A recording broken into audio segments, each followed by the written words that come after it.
I made it.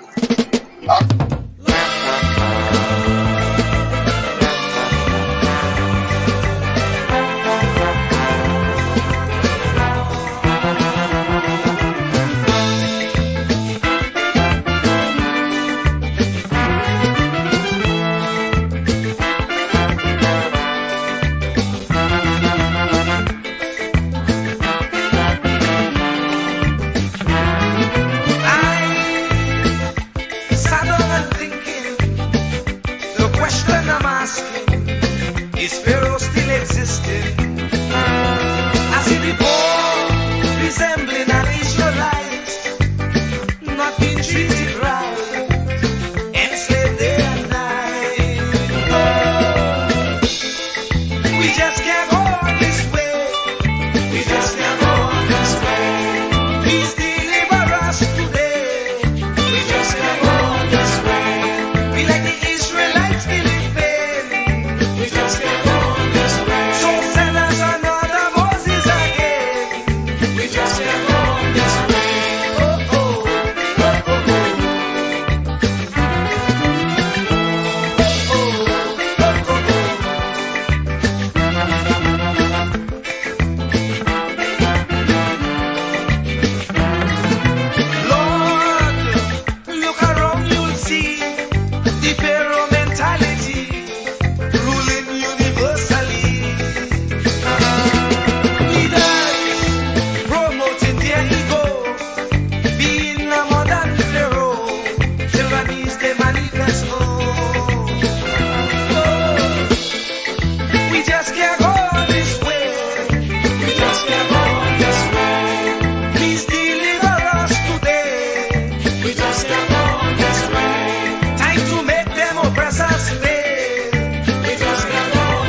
And of course, let me say a special hello to all the WZYE 95.9 FM listeners and all those who are already locked on and listening in the chat.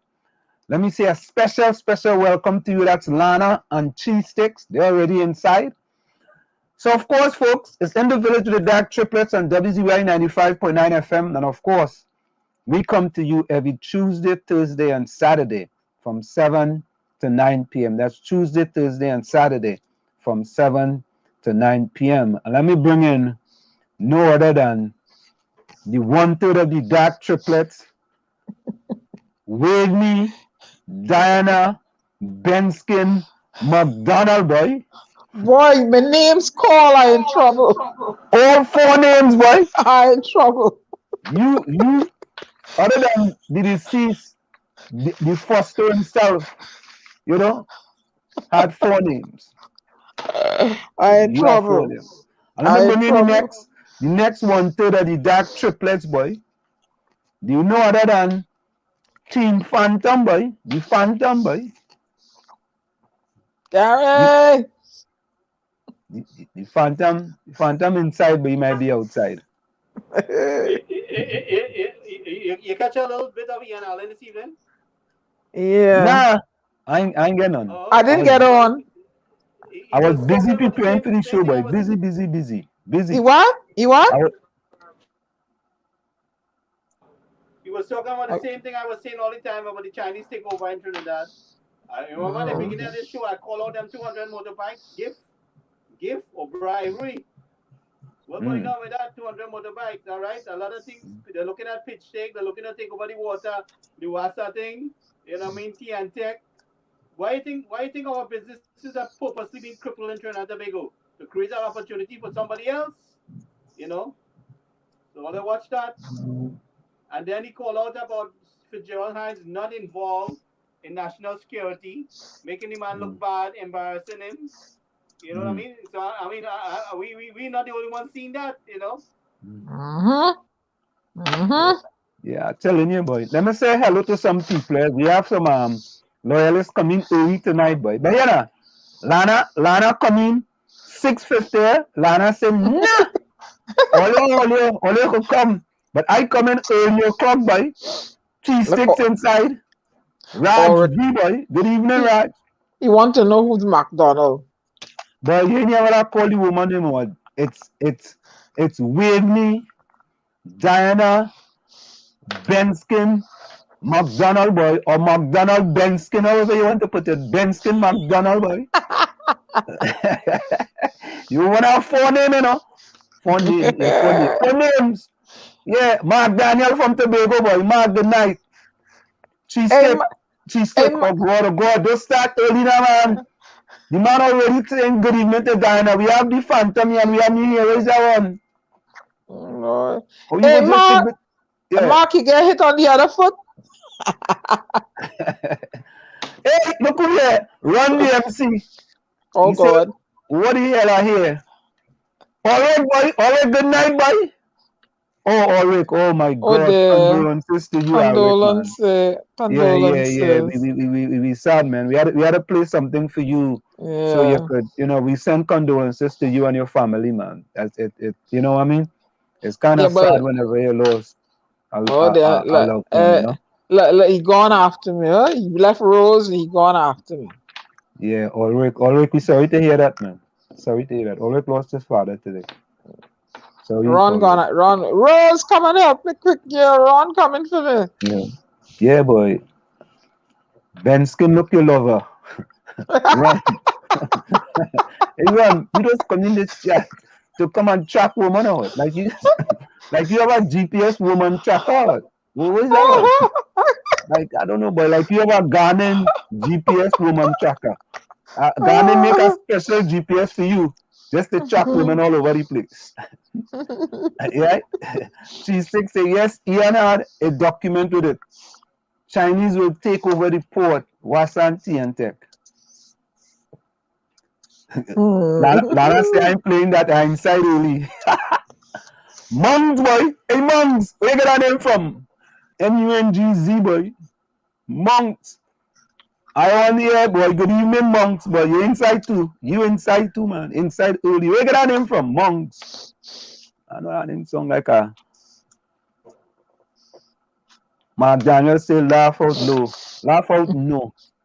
Yeah, Lana. Condolences to Ulrich, man. He's one of our loyalists, and we gotta play something for him and his family tonight before we go. You know? Monks say from South, not opening crossing food outlet. Why they're not opening? Oh, why South not opening crossing food outlet? Don't worry. We go send Gary down there. Yeah, Gary, go ahead. You remember, you're a little bit older than me. You remember when Wait a minute. Gary, wait now. You remember when Eric Williams and Anna Robinson fell off? Gary, your mic kind of load up. Gary, you start kind of contrary there, you know. Gary, you listening? He gone with something. Yeah, Gary say, I'll see a little older than me. Gary, where's that one, boy? Gary, go on contrary. Why South not open? Come back. What did you say? Yeah, you started the sentence with, I older than you. What is that one? Well, I mean, that you might have a little more knowledge of when the issue with A.N.R. Robinson and Eric Williams, when A.N.R. was the Attorney General and he fell out with Dr. Eric Williams. Okay. So I think it has something to do with our people being taken advantage and like what we see now, and certain people getting more privileges. So that the Black Power movement came aboard in the 70s, and there was a protesting sort of thing going on. Yeah. So what I'm saying is that I think A&R took a stand for what was taking place against the people in the country. That's why they fell out. And I mean, you guys might have a little more knowledge on that than me. I have some, Hey, Gary, who you guys? I know you was in Barbados. You in Barbados them time. No, I was in Trinidad when the Black Panther Power movement was going on. Okay. When 𝗪𝗵𝘁𝗀𝗏 and all these guys had the so-called You know, we can't even really do a real coup anyway. We truly do that for fighting. We more for fighting. But they're looking for Tommy. anyway, you know, we could do a good carnival fight. We can't fight no war. Don't forget that. You know, but yeah, but there has to be some disenchantment with how the people was being taken advantage of. And it, you know, I mean, we fought for independence. There was an objective for the benefit of our people, and then certain kind of people, you know, had the preference, and that kind of really caused the Black Power movement to kind of mobilize. I mean, you should get guys like Backer and ask them about these things too. Yeah, absolutely, man. Absolutely. Hey, all your Lana say where's my love child? Tommy, welcome, boy. Tommy, all the ladies looking for you, boy.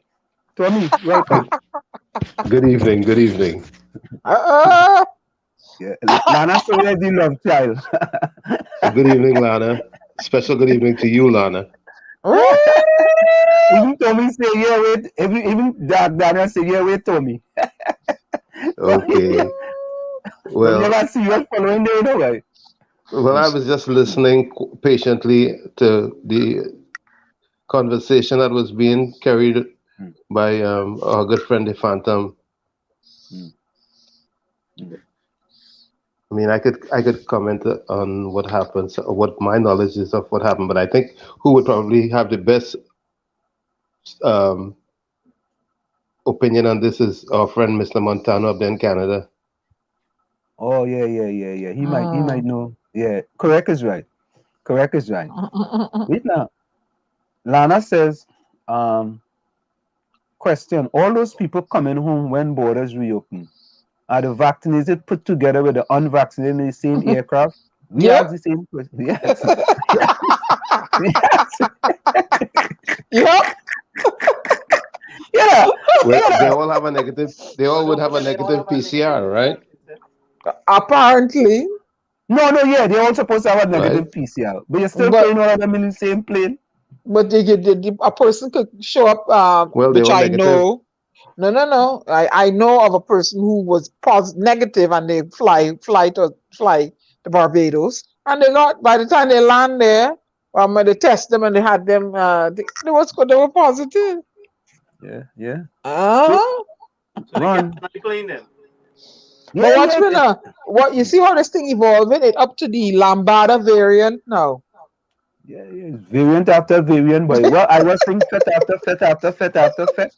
It's variant after variant after variant, boy. I will sing a song about that. Yeah, boy. Variant get mixed up with some doubles and pecan shark and 𝗪𝗶𝘀𝘁𝗲 and curry go down in Trinidad. Watch out there. Yeah, but let me chime in. I'm having a sad situation going on. A good friend here in New Jersey from Trinidad passed away.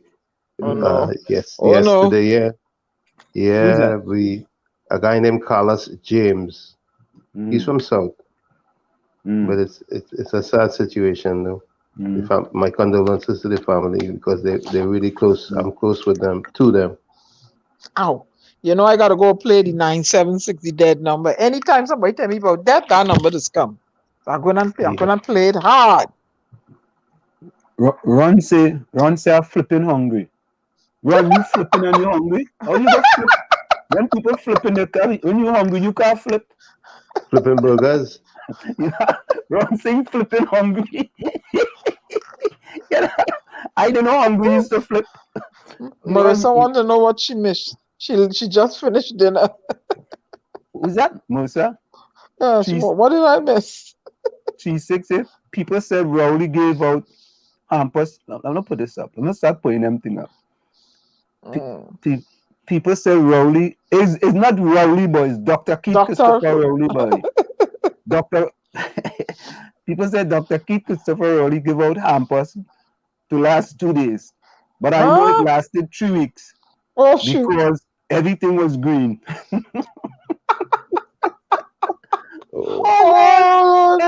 Yeah, Tunisia Betsy. What is this one now?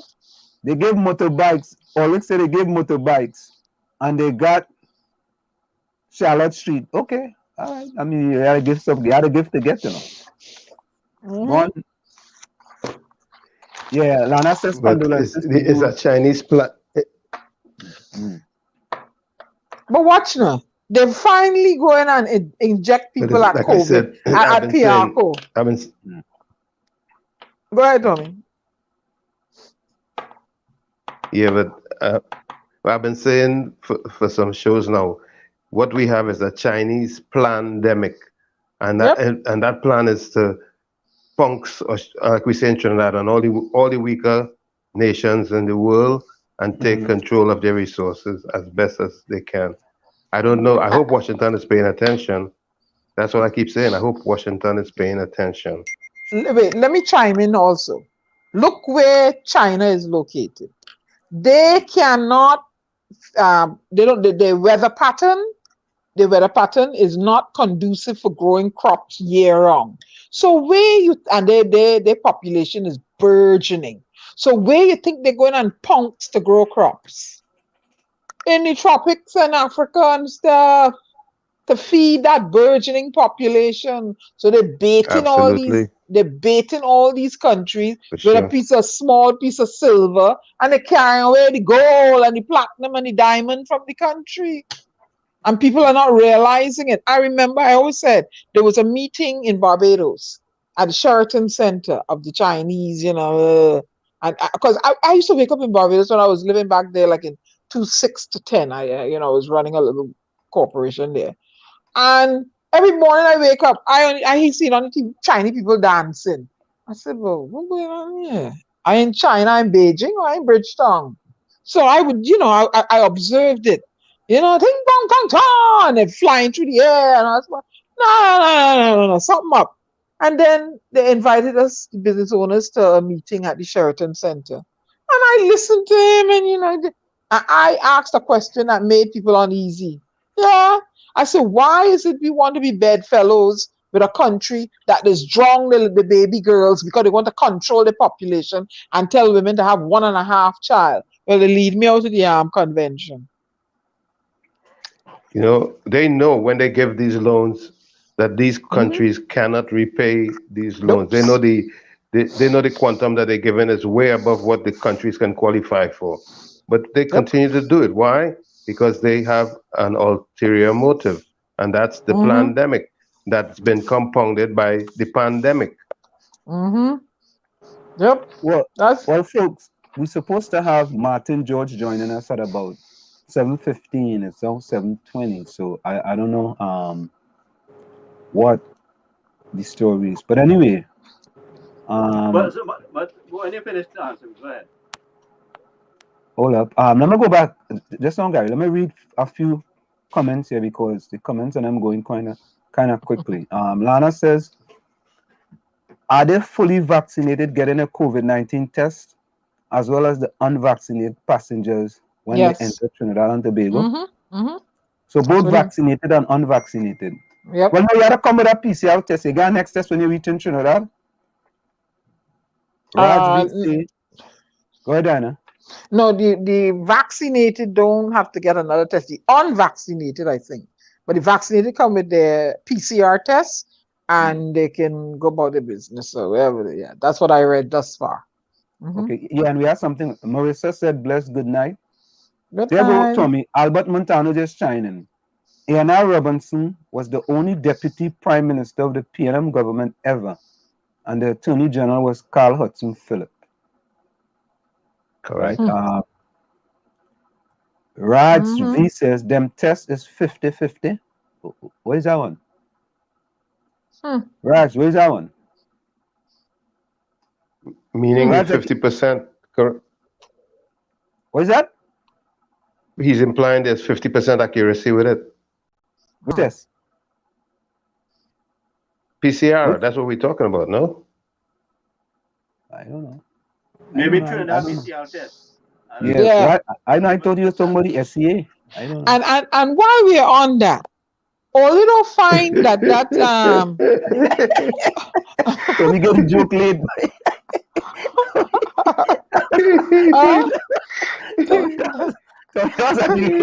I tell he's outside.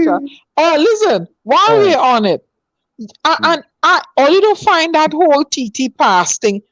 I find it not tourist friendly. Because go ahead, Anna, go ahead. Because hey, it is I want to come home, I want to go and spend my $1. You done buffing me already and tell me anybody try to skirt the system and did it. I might make a mistake because it's a new form. And you know, I ain't familiar with it. I might, you know, we usually accustomed to the little immigration form, right? Now you come and you bring Right. this form. I might answer something incorrect. $350,000 fine and 6 months in jail. You think I want to come somewhere to make a mistake for you to lock me up? And then you want to say that I deliberately was trying to evade you? Nah. 350,000. I gonna make it 1% richer again. I'll find a lawyer to get. No. I want to be free like the virus. So here it is, Diana. Exactly. Here it is. And there was anyhow, let me go this one first. Waiting for Martin George to come in. So there was a press conference today with the Minister of National Security, the Minister of Works, and the Assistant Minister of National Security.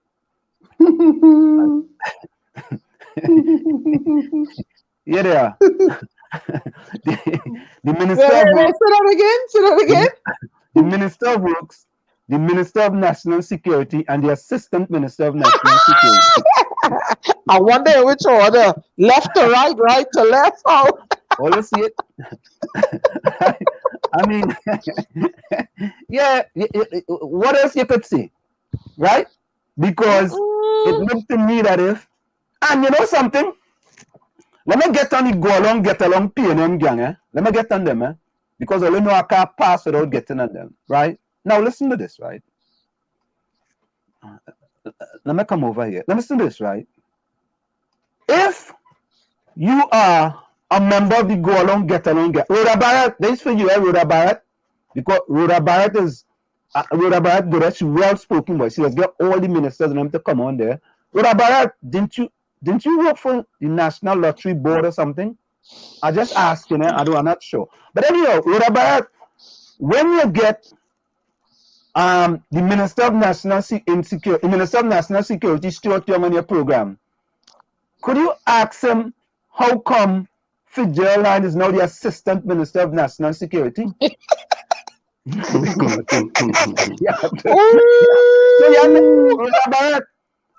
I will do this special one for a message to 𝗲𝗏𝗀𝗆, because 𝗲𝗏𝗀𝗆, you just get all the ministers on your program. I see it. I want to congratulate you, 𝗲𝗏𝗀𝗆. You know, we know you are part of the Go Along, Get Along PNM gang, and you just get all the ministers in your program. 𝗲𝗏𝗀𝗆, please, on behalf of WZYE 95.9 FM, when you get the Minister of National Security, Stuart Young, on your program, could you ask him what happened to the Deputy Assistant Minister of National Security, Stuart Hines? Yes, Stuart Hines. The Deputy Minister of National Security, Stuart Hines. I want to know what happened to him. Because every time there's something with the Ministry of National Security, we not hearing the Minister of National Security.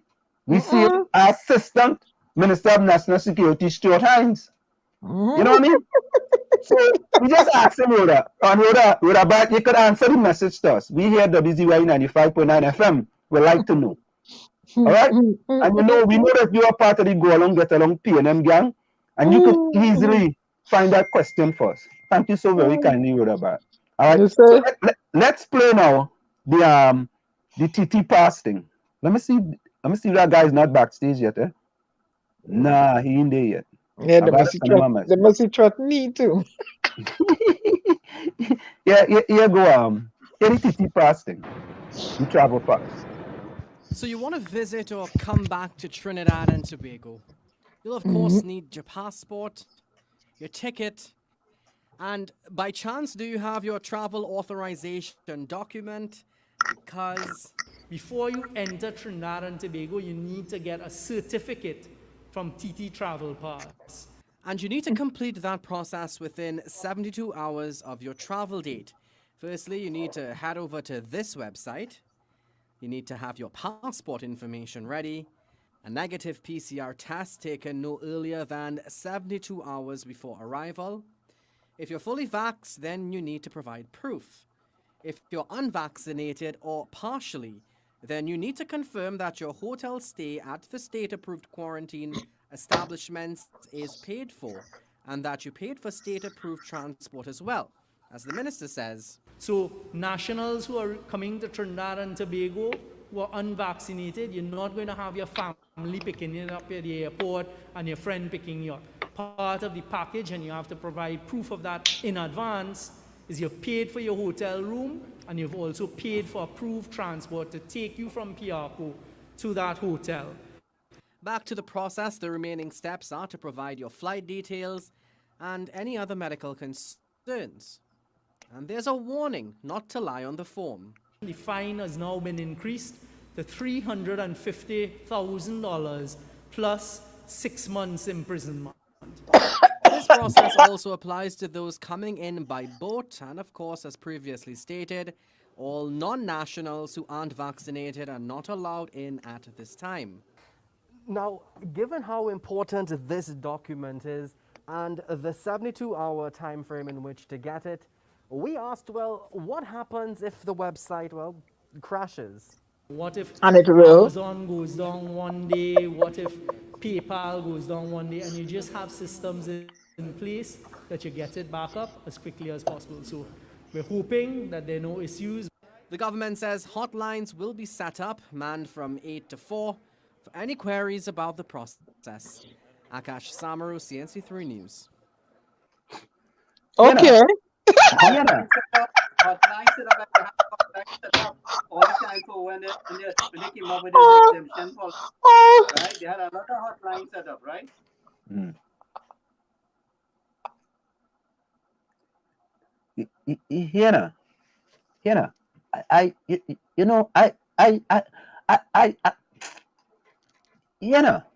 Anytime Stuart Young is involved in something, it go bust. Right? You see now what people have to do? They've gone back to like an exemption kind of thing. You have to go and get now a certificate. Right? And poor people. Oh, I tell you this government wicked and evil. Let me repeat that. This government wicked and evil. You see they're gonna have people jump through hoops again. Not only that, but when you reach in the airport, you have to pay private transportation to take you somewhere, right? Somewhere. And I bet you know what they're gonna do now? Only watch this, eh? Watch this, eh? Certain taxi company, right? Go be the official taxi company that you have to travel with. Watch it, Ole. You can't travel with me.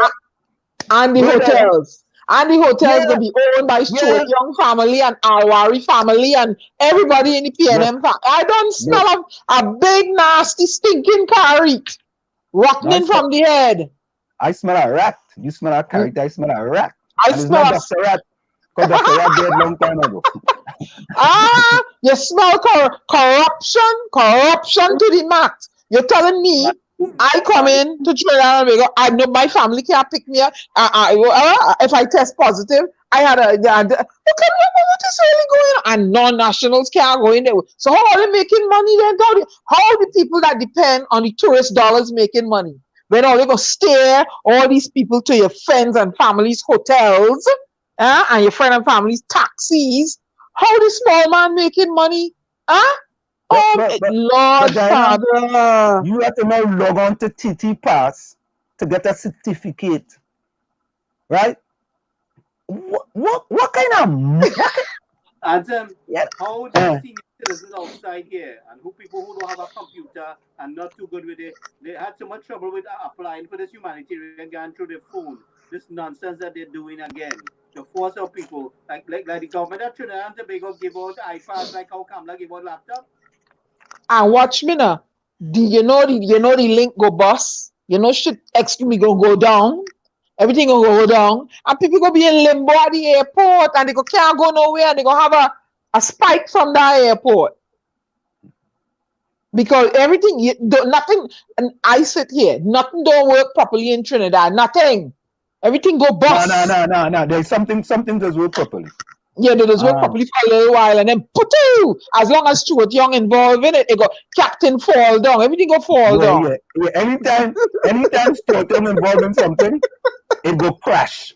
What I watch it? Watch on you go see it. That system there, right? With the new Minister of National Security, right? It go crash. I'm telling you. That fella good. Oh, you gotta give the fella credit, man. He real good. You gonna have old people in limbo at that airport. They can't go home. People need medication, turn hungry. And you know what they're gonna go? They're gonna bring in the guard with gun and all. It becoming like a police state. IA coming there. No. Here's a valid point. Yeah?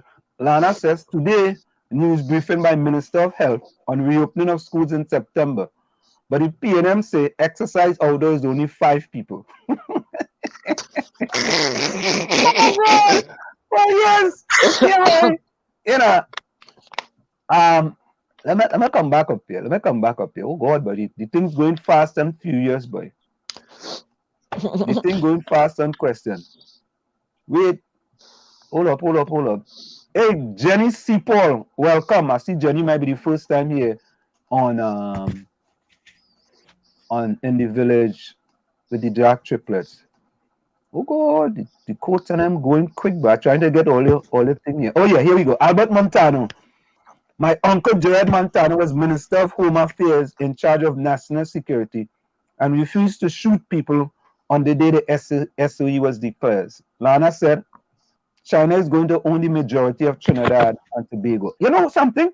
Let me see if I have something here with that. Hold on, because I understand that they now call it Trinidad. Trinidad, yeah. Yeah, it's not Trinidad anymore. It's Trinidad. All right, I ain't get it going. I ain't get it. Yeah. China is going to own the majority of Trinidad and Tobago. China making itself very comfortable. Rajvi said Haiti president was trying to get rid. Haiti president was trying to get rid of the Syrian businessman to bring in the Chinese. That's part of the Haitian story. Rad said children can go home too. PCR all. Lana says, imagine they use pregnancy test to test you for COVID. And God. Positive. Oh God. Oh God. Oh my God. Alex says diarrhea and people mad. Yeah. Be And they call me mad. I know. Yeah, be careful imagine. Steve Trini welcome. And they call me mad.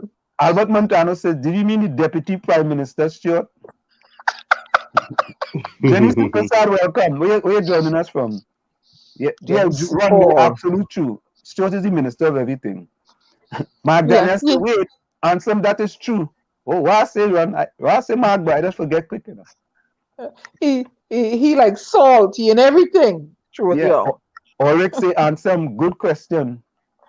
Albert Montano says she cannot ask tough questions. Who is that?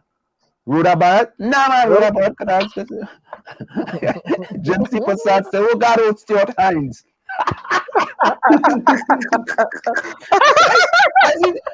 That's the new name.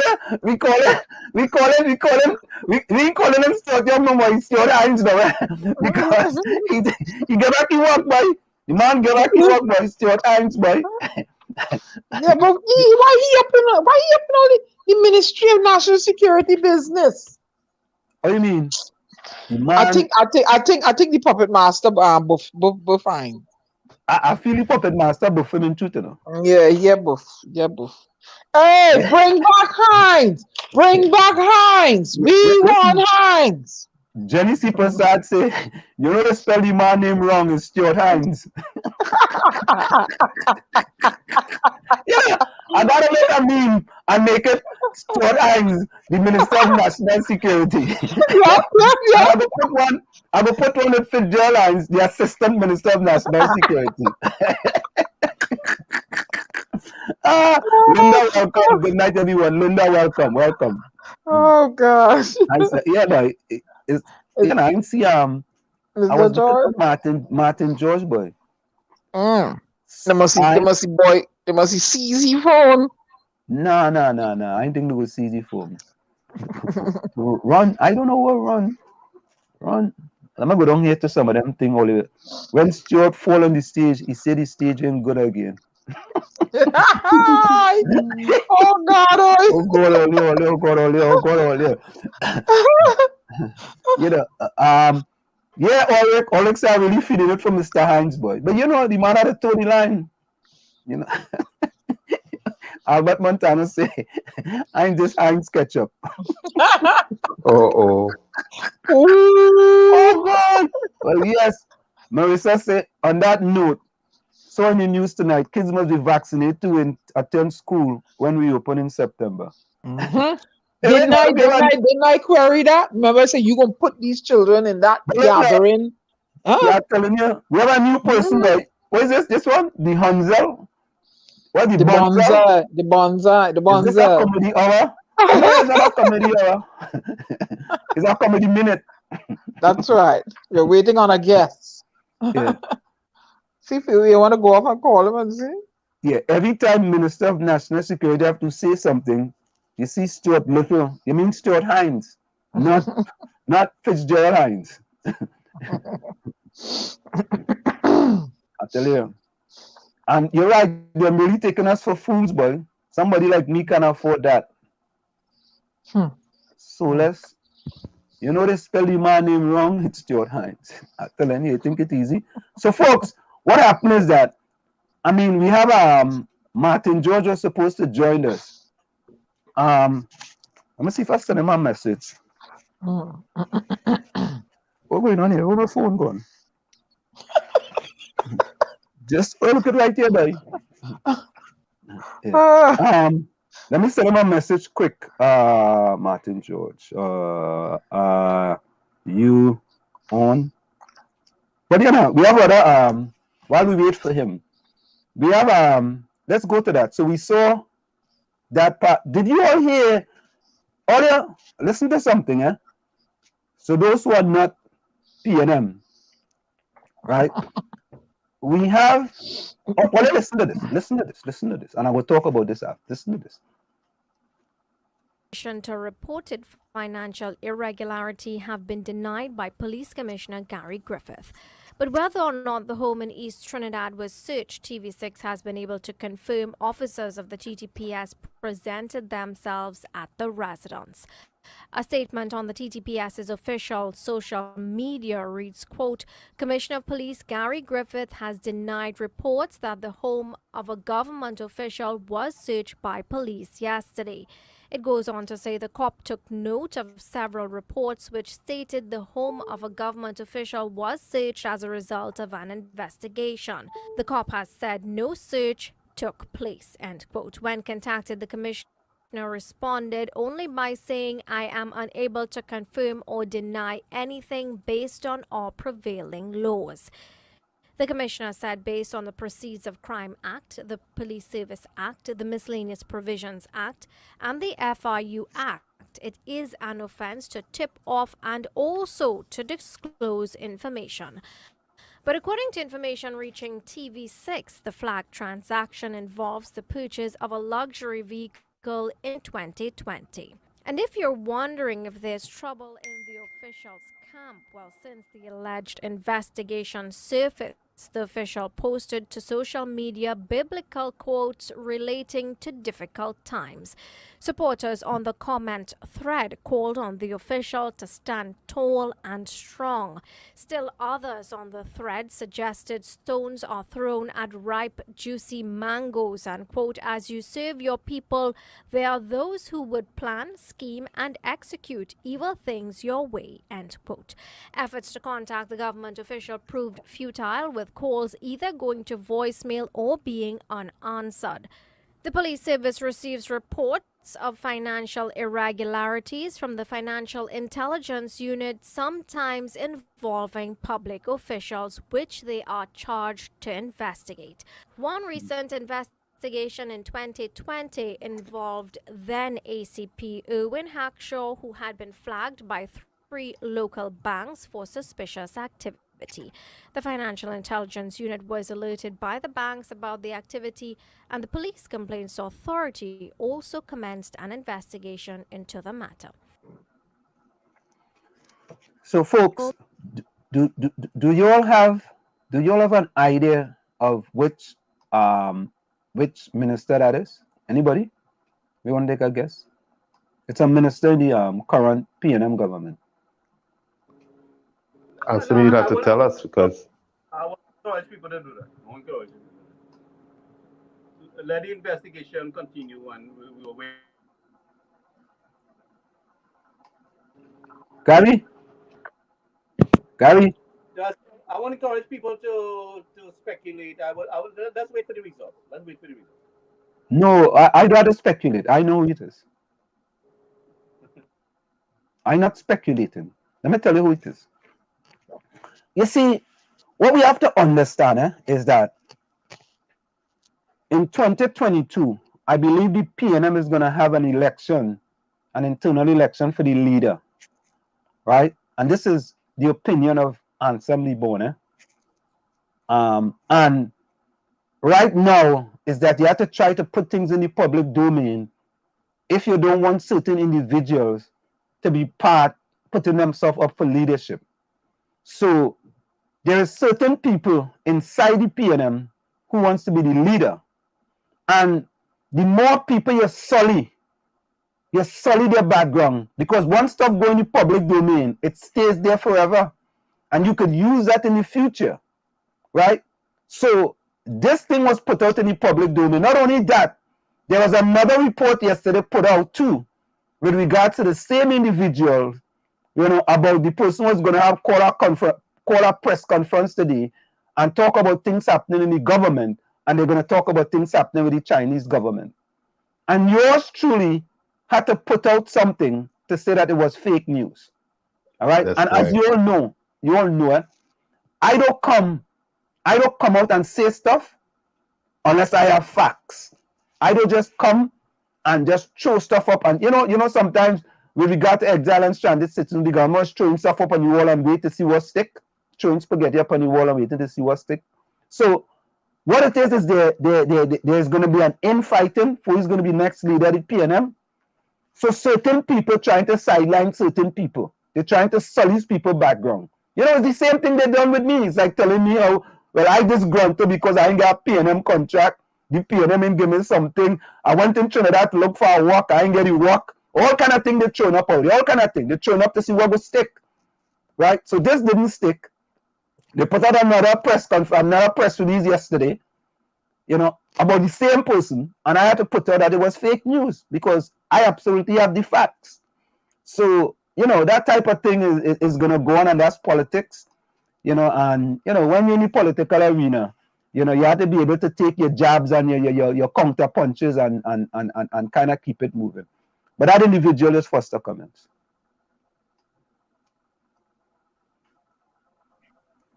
Okay. So, wait now, we have a new person coming here. I ain't seen Martin George yet, no? I just sent him a note, but I ain't seen him yet. Not cake. Wait now, it's not cake, it is not cake. Not cake. Not cake. Where you joining us from? You see, you can't see too good now. Yeah, not cake, you can't see too good. What? Wait now, not Jenny Nice, eh? Don't call her first name. Hey, wait a nut cake just coming with a bang, but nut cake where from? Nut cake say nut cake. This is alleged, yeah? Nut cake said it's alleged. It's alleged that I have a small pin that set up Foster. See, he wants to be the next prime minister. Who's small pin? Or pressure, Jagari, your people gonna get pressure, boy. My people? Yeah. Pressure. Now I ain't getting back my ID card. Chinese Wait people now. ain't gonna give back my ID card at all. Wait now. Jenny C. Paul say, Don't call her. Hey. Answer. She said, don't use her whole name. You're not reading the thing. Oh no, I didn't see it. Wait, I didn't see it. Go back up. She says, so first name only. Oh, okay. My bad. I didn't see it. I'm sorry. No, this is not my first time. She said something earlier about her name. Oh, I Nutscake. might. Nutscake, where from? Nutscake, you know one? She said not her first name. All right. Nutscake, you know one? Hey, cheese sticks and nuts you get through, buddy. You know, I feel nuts, Run DMC, and cheese sticks is triplets, you know. I feel so. I wonder what our MC stand for in Ron name. Nutscake say good night to all. Good night, Nutscake. We missed that one day. Marissa. Where's Mr. George? He ain't coming? Boy, I sent him a message, but he must I don't know, they must take away his phone. Gary, you have anybody you could call and fill in? He from Tobago, you know. What's that? Nutscake? She whole name? Hey, look what Ron said. Me and Nuts is partner and cheese sticks. Three of them is partners. So wait now, Nutscake is male? No, you know, Nutscake say, yeah, Ron is my partner as Wall Street. Nutscake, so what gender are you? I don't know, because I don't even know if Run DMC, I don't know what gender Run DMC is. I don't know what gender cheese stick is. You know? That you know? Albert Montano says I know cheese stick is male. Cheese stick is male? Albert Montano says Stuart Young is the next political leader of the PNM. We can see clearly where that's going. Small penis Stuart. Stuart Times. Yeah. We can see clearly where that's going. All I really believe people in PNM go vote for Stuart Young, boy. All I really believe that. We hope not, but who knows? The puppet master go both them to vote down. Yeah. Nutscake says he's male. All right, Nutscake. I know I asking questions, man. What's wrong with you? You pose there. I don't know if Run DMC could be female and cheese stick with a name like cheese stick. Could be female too.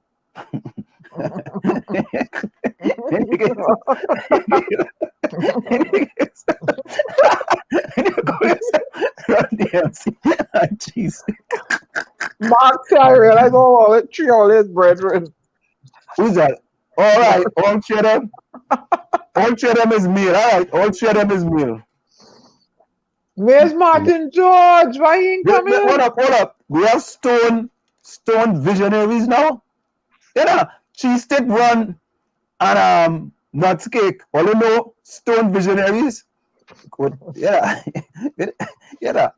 It's some names. Stone visionaries, where you from? You say Nuts is non-binary. You know. What do you mean by that? Don't go there. Don't go there. So, folks, let's go to the we had Trinidad is going to try to vaccinate. I don't know if this is, I think they said 20,000 a day. So, or stone visionaries from 𝗂𝗲. 𝗂𝗲 is who constituency is 𝗂𝗲? That is 𝗂𝗲 North and South. Yeah, 𝗂𝗲 North and South. What constituency is that? Who's in charge? Who's the MP for that constituency? Stone visionaries. Who's the MP for that constituency? But let's listen to the vaccine process that's gonna happen in Trinidad. Oh, Rudy and Darsing. Yeah. My bad. We had Rudy and Darsing here. Let's listen to this. For members of the food and beverage industry. Come tomorrow, they will be among some of the first people vaccinated as part of the Health Ministry's accelerated vaccination drive. It's all made possible by the receipt of 800,000 doses of Sinopharm yesterday, which will benefit 400,000 members of the population. The program, according to the Health Minister, seeks to administer between 20,000 and 25,000 doses per day. With this, he hopes first doses will be completed by the first week of August. By September, he hopes second doses will be completed, resulting in over 600,000 people being fully vaccinated and therefore some much-needed relief for the population. We can go back to having our family gatherings, our little birthdays, weddings. Think about that. To achieve their goal, he says doses will be administered at all health centers, the 6 mass vaccination sites, and by the private sector. But with at least 2 problematic vaccination attempts under the ministry's belt, what will be done differently this time around? Well, there will be no walk-in appointments. Instead, the minister says a similar system to what is currently used will be employed. We are using the databases of different industries. So in the past, we have used manufacturing, supermarket association, and so on. We are deepening that now. With this ramped-up program, 𝗲𝗃𝗀𝗃𝗃 says the protection of the population against the virus is no longer in government's hands. The onus in this fight for COVID is now shifting from government policies of lockdown, of closure. The onus is now shifting to the population. Why? Because we have vaccines in large amounts. The minister urges people to forget about conspiracy theories and get vaccinated. 𝗪𝗏𝗀𝗃𝗀𝗃, CNC3 News. So there you have it, folks. Stone Vision says, I took my Sinopharm vaccine today. Yeah, if you want to travel, you're going to have to take the Sinopharm vaccine. And, you know, I will encourage people that, you know, you really and truly don't have a choice, because if you're waiting for J&J, it ain't happening no time soon. Hello? Yeah, Mr. George, I'm actually on air right now. Are you logging in, sir? Okay, I'll do so in a minute. You sent the link, right? Yeah, the link is in your. I haven't seen anything yet. It's in your messenger. Check your messenger. In message? Oh. Yes, okay. I sent it in messenger. Okay, all right. Okay, let me go and. All right, cool. Yeah. You see, so folks, you know, we keep it real here. We call people on the phone and all hear everything that we doing, right? We're very transparent in here. You understand? Hey, run. Nah, Ulrich. Nah. I don't think they have Mr. George under control, because I just call him there. You know, I just call him there. Hey, Diana, you there? Read what Run the MC says. You could read that there? I asked him what the MC stand for. He tell me. No, but he put our next one. Sinopharm vaccine getting your input in. Oh, Lord. Ron, how you know that? Ron, how you know that? Hey, Ron, seriously, how you know that? Yo, these people, boy. And look what Nutcake say. What Nutcake say? What you say? What is that one? Tommy, help! Which one that one goes so far? Come all the way down. 5 or 6 from the bottom. With your ding-a-ling just fall off.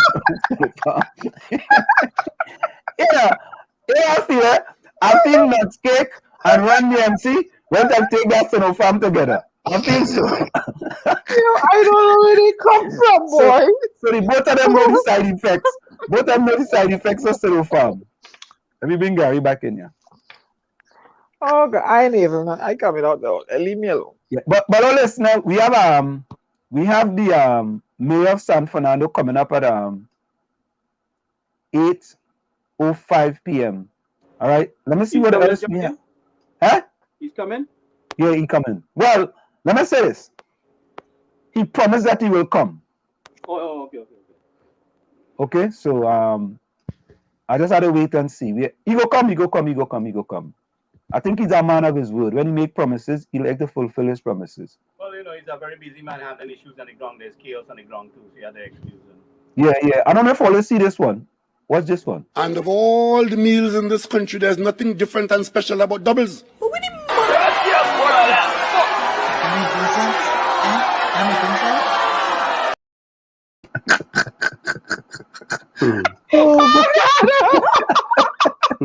Oh, Play that one again. Play that one again. we play that one again. Oh God, oh God, oh God, oh God. Oh God, they take it far back to the Bible. You Trinidadians not easy now. Yeah, where that one gone? I don't know. You know that one get deleted, boy. Seriously. What? Just so right? I go get it back. Yeah, I go get it back.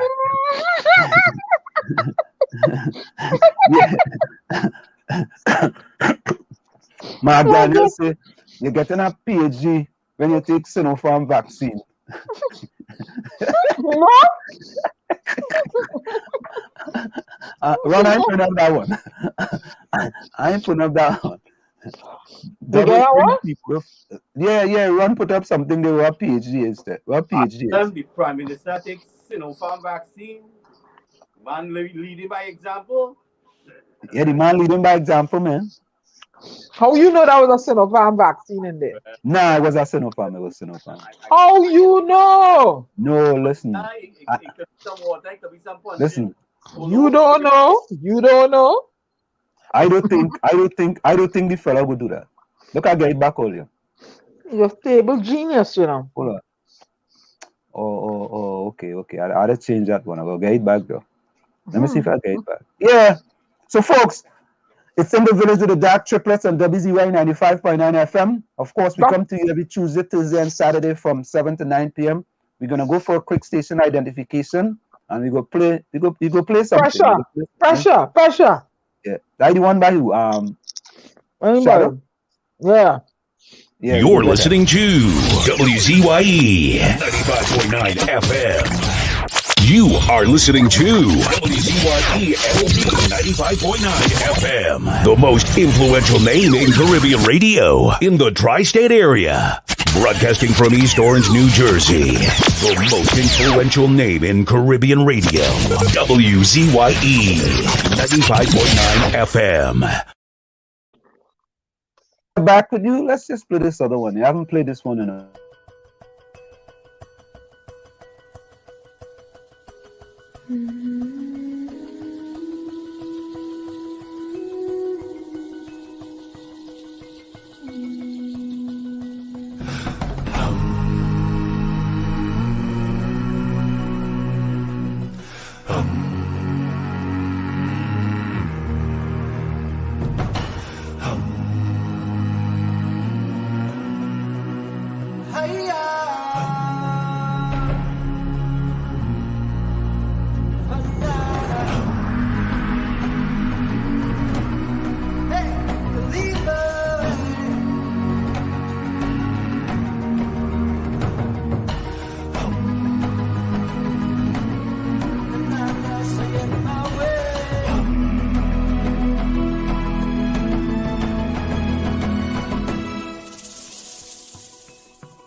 All right, folks. What we're gonna do? We're gonna stop that one so we could get Mr. Martin George in here. He has joined us, so let's bring him into the discussion right here. You know, he has joined us. Let's bring Mr. Martin George into the discussion. And we have shortly coming up the mayor of San Fernando. Mr. Martin George, welcome back to WZYE 95.9 FM. Yes, hi, good evening to you and good evening to your listeners and good evening to the wider diaspora. I know that your station is followed all over the globe, from Tanzania to Switzerland to Iceland, all over Finland, they listen to you. So I know you have the widest possible listenership, so I say good evening to all your listeners. And we are so happy. Of course, we have with us, we have Diana, which is part of the D in the dark triplets. We have Ansem, which is the A. We have G, which is the Gary. And we also have a fella, we just call him the outside child, but the ladies in the chat just call him the love child. You know, so. Okay. Excellent. Good evening to all of you. Good evening. Good evening. So, Mr. George, again, We called you on very short notice and you joined us. We want to thank you again, an astute attorney there, who has joined us. So we really appreciate you taking the time to join us. So, Mr. It's George, always a pleasure.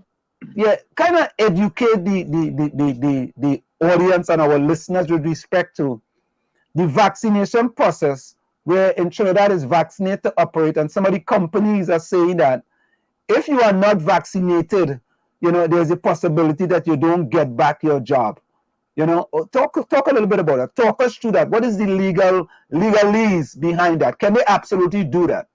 All right. Okay. So the thing is, I have always said, and I mean, my position has always been that persons should aim for gentle persuasion in terms of getting the general population on board with the idea of the vaccines. You would see here in the US, you've seen ads by Barack Obama, Michelle Obama, Ice-T, John Legend, even Walgreens has a series of ads, CVS has ads, whereby basically you try to get the message across in a soft sell as opposed to the hard, big stick approach. And it seems that some of the companies in Trinidad, maybe, I guess, to show that they are doing something proactive, have sought to take this approach, which I think has caused this reaction and this resistance by individuals. Because, they always say a man convinced against his will remains unconvinced still. And I think that is exactly the backlash that they have faced as a result. Because you see lots of people on social media commenting about it. You see the employees saying, well, look, this is unfair. And they then are now beginning to consider, well, what are their rights as individuals in the circumstance? Now, we always have to perform a balancing act. And that's why in my commentary, in my analysis, I always like to be fair to both sides. We have to consider the employer. Remember, in the US, there has been the case of 187 workers at a hospital who refused to take the vaccine, and the hospital terminated all of them. They took the matter to court, and the court upheld the decision by the hospital because the court said, listen, this is not an ordinary place of work. At a hospital, you as a worker coming into direct contact with patients, you are putting patients potentially at risk by you not being vaccinated. So therefore, in those circumstances, the court upheld the decision of the hospital to terminate all 187 employees because they refused to take the vaccine. Now, in Trinidad, what you have is a situation where these two major companies, one being a major pizza chain and one being a major fried chicken outlet, they have said, listen, we're not terminating you, right? So they've been a little bit more clever in the circumstance. They're saying, we're not terminating you. However, we are going to give priority to vaccinated employees when we are fixing our roster. So what is going to happen is that weeks will go by, months will go by, and then you realize, but wait, maybe a year has gone by and you've not been called out to work. So they're not saying that they're terminating you. You are still on their official list as an employee, but you are not working, you're not earning, and you're not being put on the roster. So effectively, you are constructively dismissed, because there is that principle in law called constructive dismissal. So in other words, if it is that you have a shift rotation system and you have decided to target certain employees and not put them on the shift system, weeks are going by, months are going by, then eventually there comes a point where any court is going to rule that, look, they have been constructively dismissed from their employment. So it's in those circumstances that you have judgments such as from the Industrial Court in Trinidad.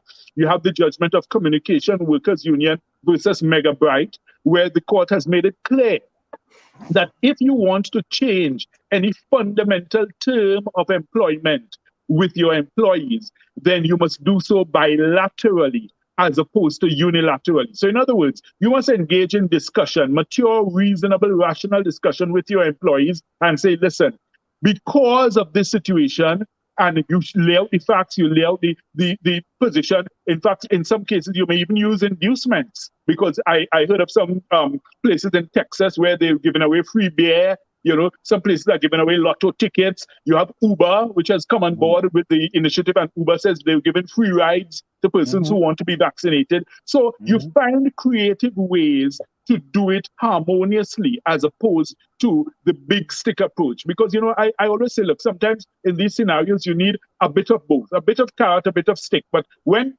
all people get in is stick, especially after having been in a state of emergency, curfew, you know, lockdowns, some of them not getting any pay for several months, you know, people's frustrations will boil over. And I always say, listen, we must never lose sight of the human element. And we must always try to take care of the most vulnerable in the society. And we know the salaries of these workers at these fast food outlets, they are on the lowest end of the scale. So therefore, when you have them being basically rotated out of a job, it really is a tough situation. And hence the reason you see the type of backlash that you get. Mr. George, I want to say, Jimmy Carter says, the measure of a society is found in how they treat their weakest and most helpless citizens. Yes. That is a quote by Jimmy Carter. And it's unfortunate in Trinidad and Tobago today, right?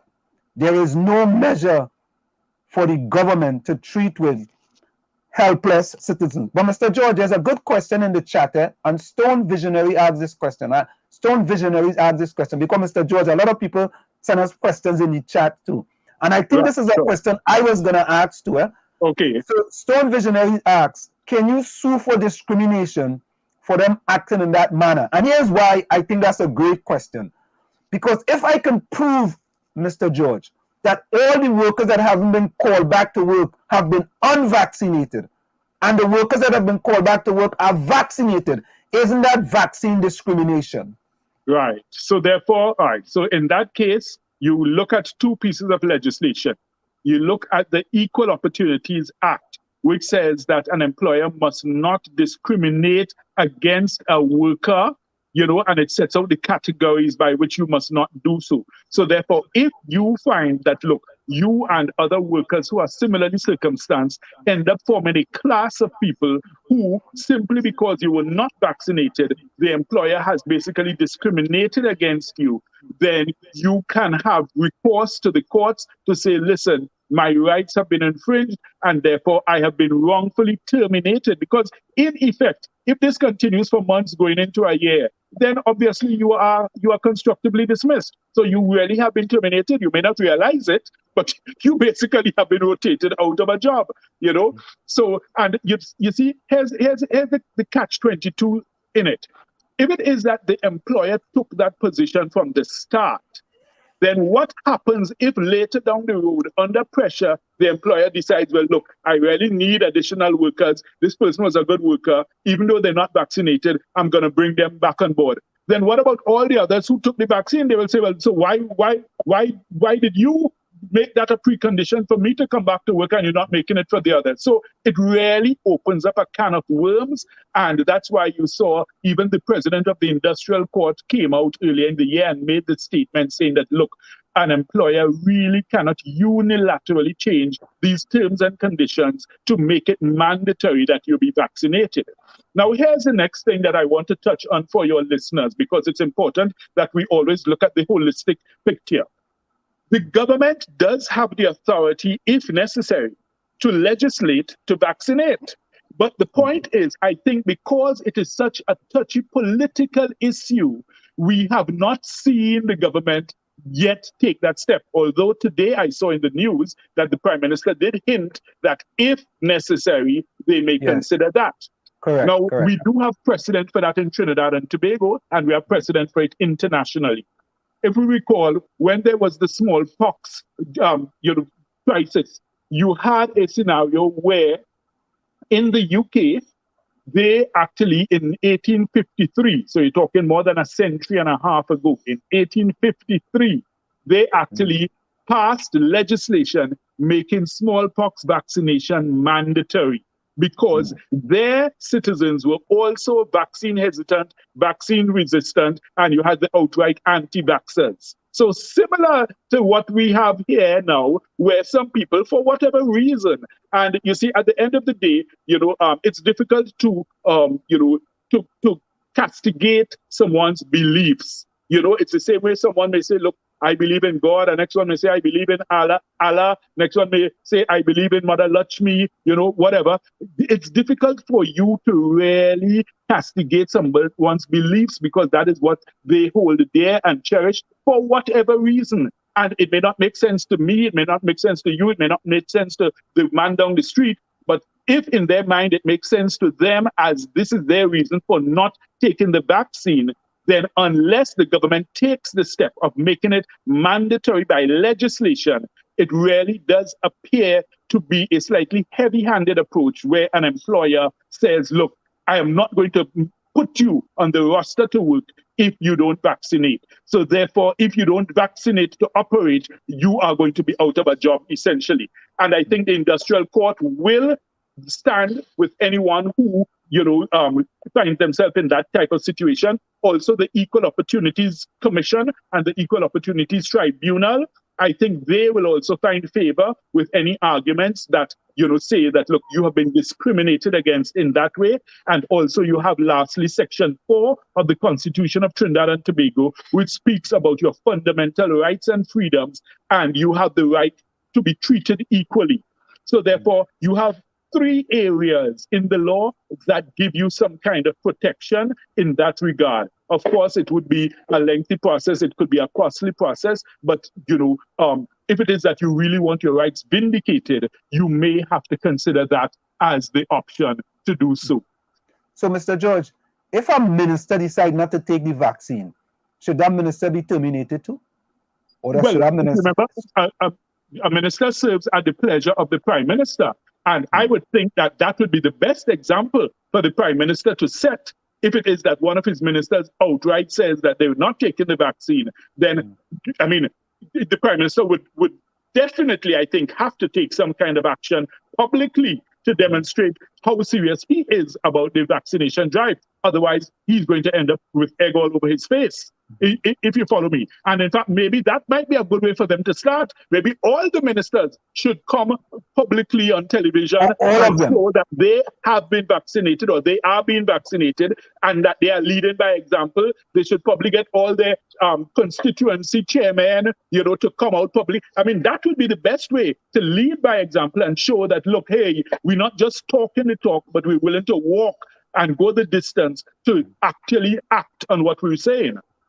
Diana, Tommy, or Gary, if you guys want to jump in at any time, because we have Mr. Martin George here, and every time Mr. Martin George comes in, he shares some fantabulous, splendiferous, marvelous information to the audience, and we appreciate him so much that we want to make him part. We want to make him part of WZYE, man, because the information that people get is go ahead, Diana. I don't know if you have anything for Mr. George.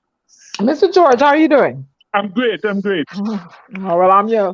They label me mad now, you know, so because I don't know why. So I'm the mad poet now. So anyway, I said Van Gogh was mad, Einstein was mad, you know, all these people mad. Well, you see, the thing is, I'll tell you, it's a matter of perspective, because the thing is, the genius that lies within may not be readily apparent to ordinary and mere mortals. But that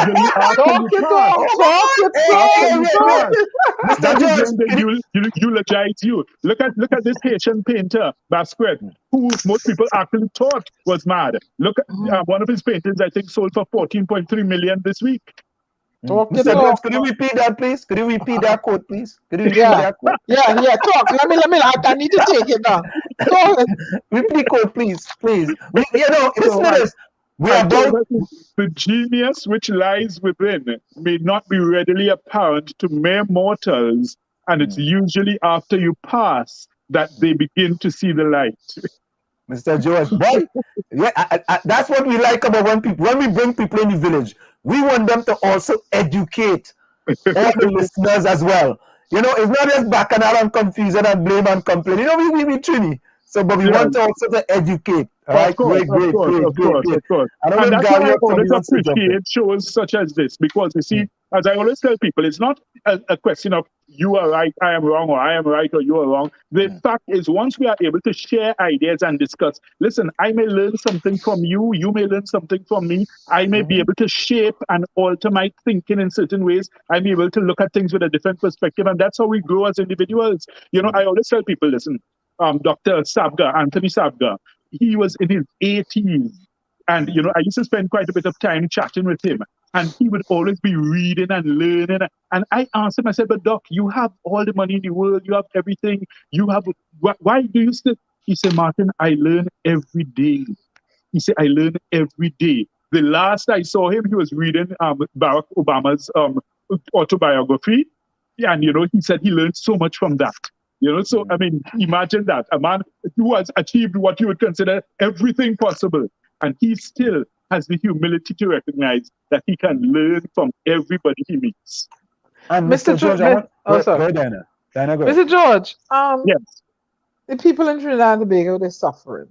There are people that are suffering, and there's some that are faring well, despite, you know. Is there? Can you sue the government of Trinidad and Tobago for causing this harm on people, you know, having the, I mean, yes, you had to impose a lockdown. Yes, you had to do the SOE and all that. But the Prime Minister, and I have it on tape and on record, said that the reason why the people weren't getting the grants was because the 1%ers weren't paying into some fund.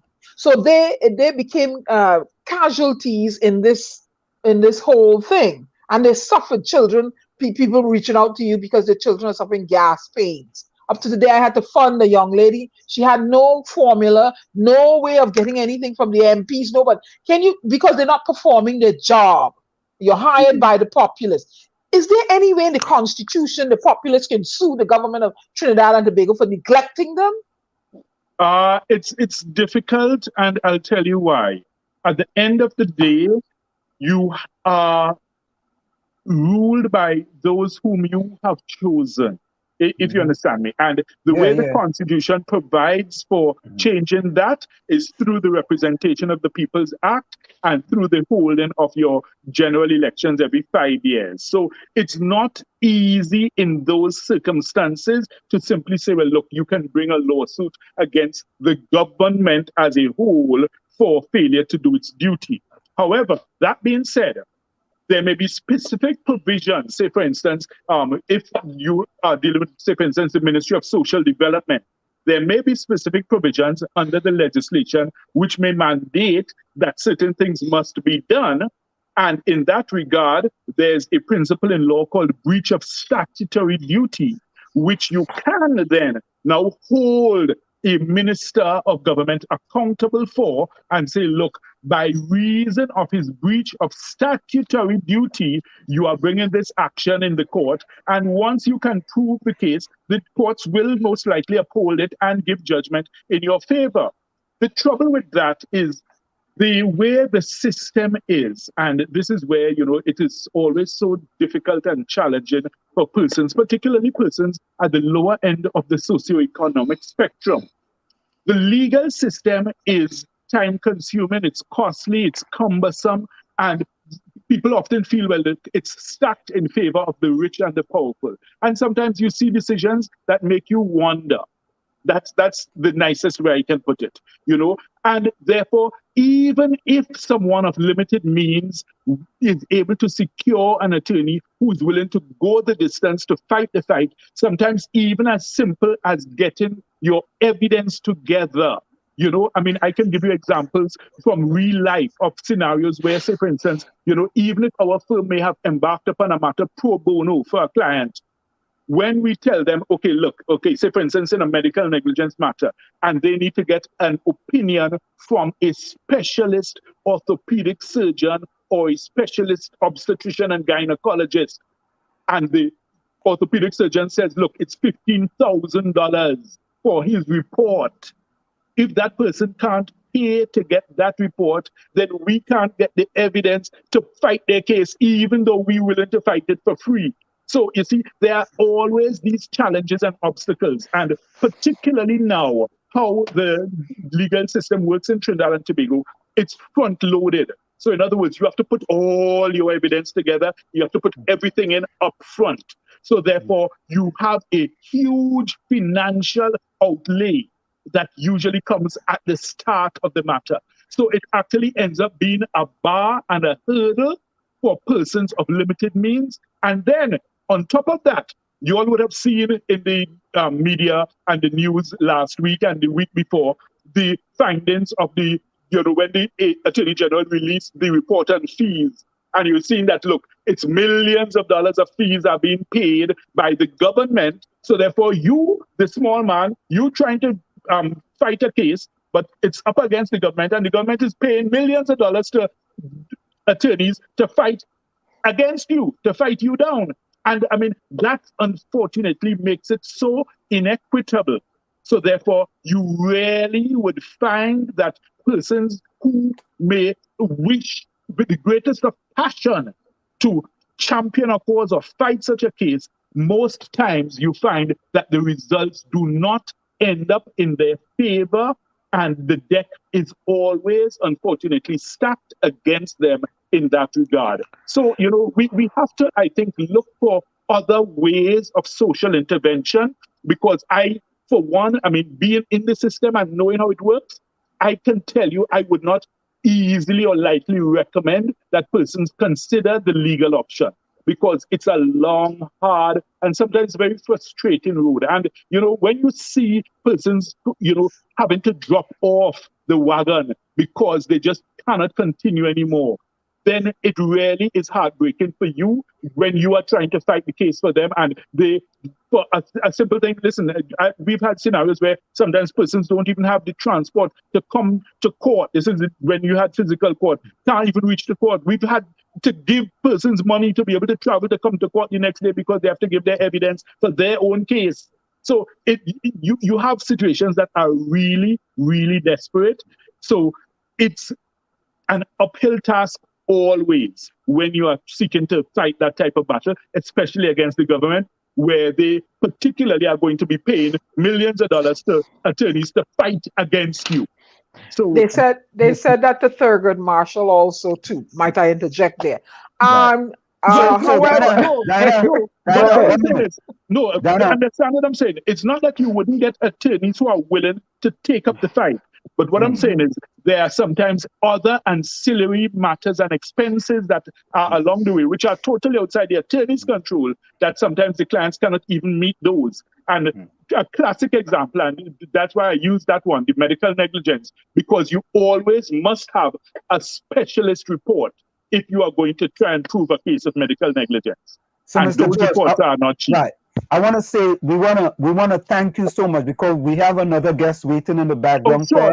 Yeah. And what we want to do, Mr. George, we always try to close it. We have the San Fernando Mayor Junia Regrello, waiting for us in the background. I know Mr. Regrello is listening. You have royalty waiting, man. Yeah, we have royalty waiting in the background. Mr. Regrello, we're gonna get to you very shortly. But Mr. George, before you go, if you had to send a message to the Prime Minister with what's going on in the country, what would be your message to the Prime Minister? The thing is, and I wouldn't just look at it from the COVID situation. I would look at it from a holistic perspective, and I would say, always remember the people.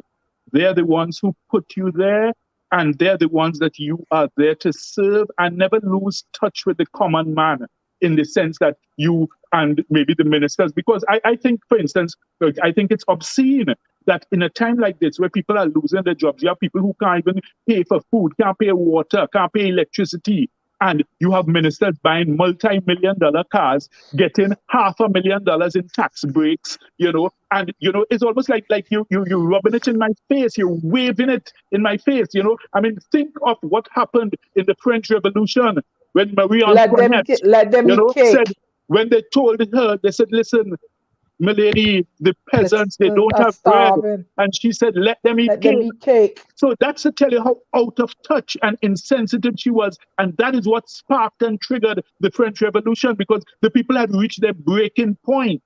So I would say to any politician in Trinidad and Tobago, don't ever lose touch with the common man or the people who have put you there. Don't feel that you have become so high and mighty, because sometimes the greater the rise, the harder the fall.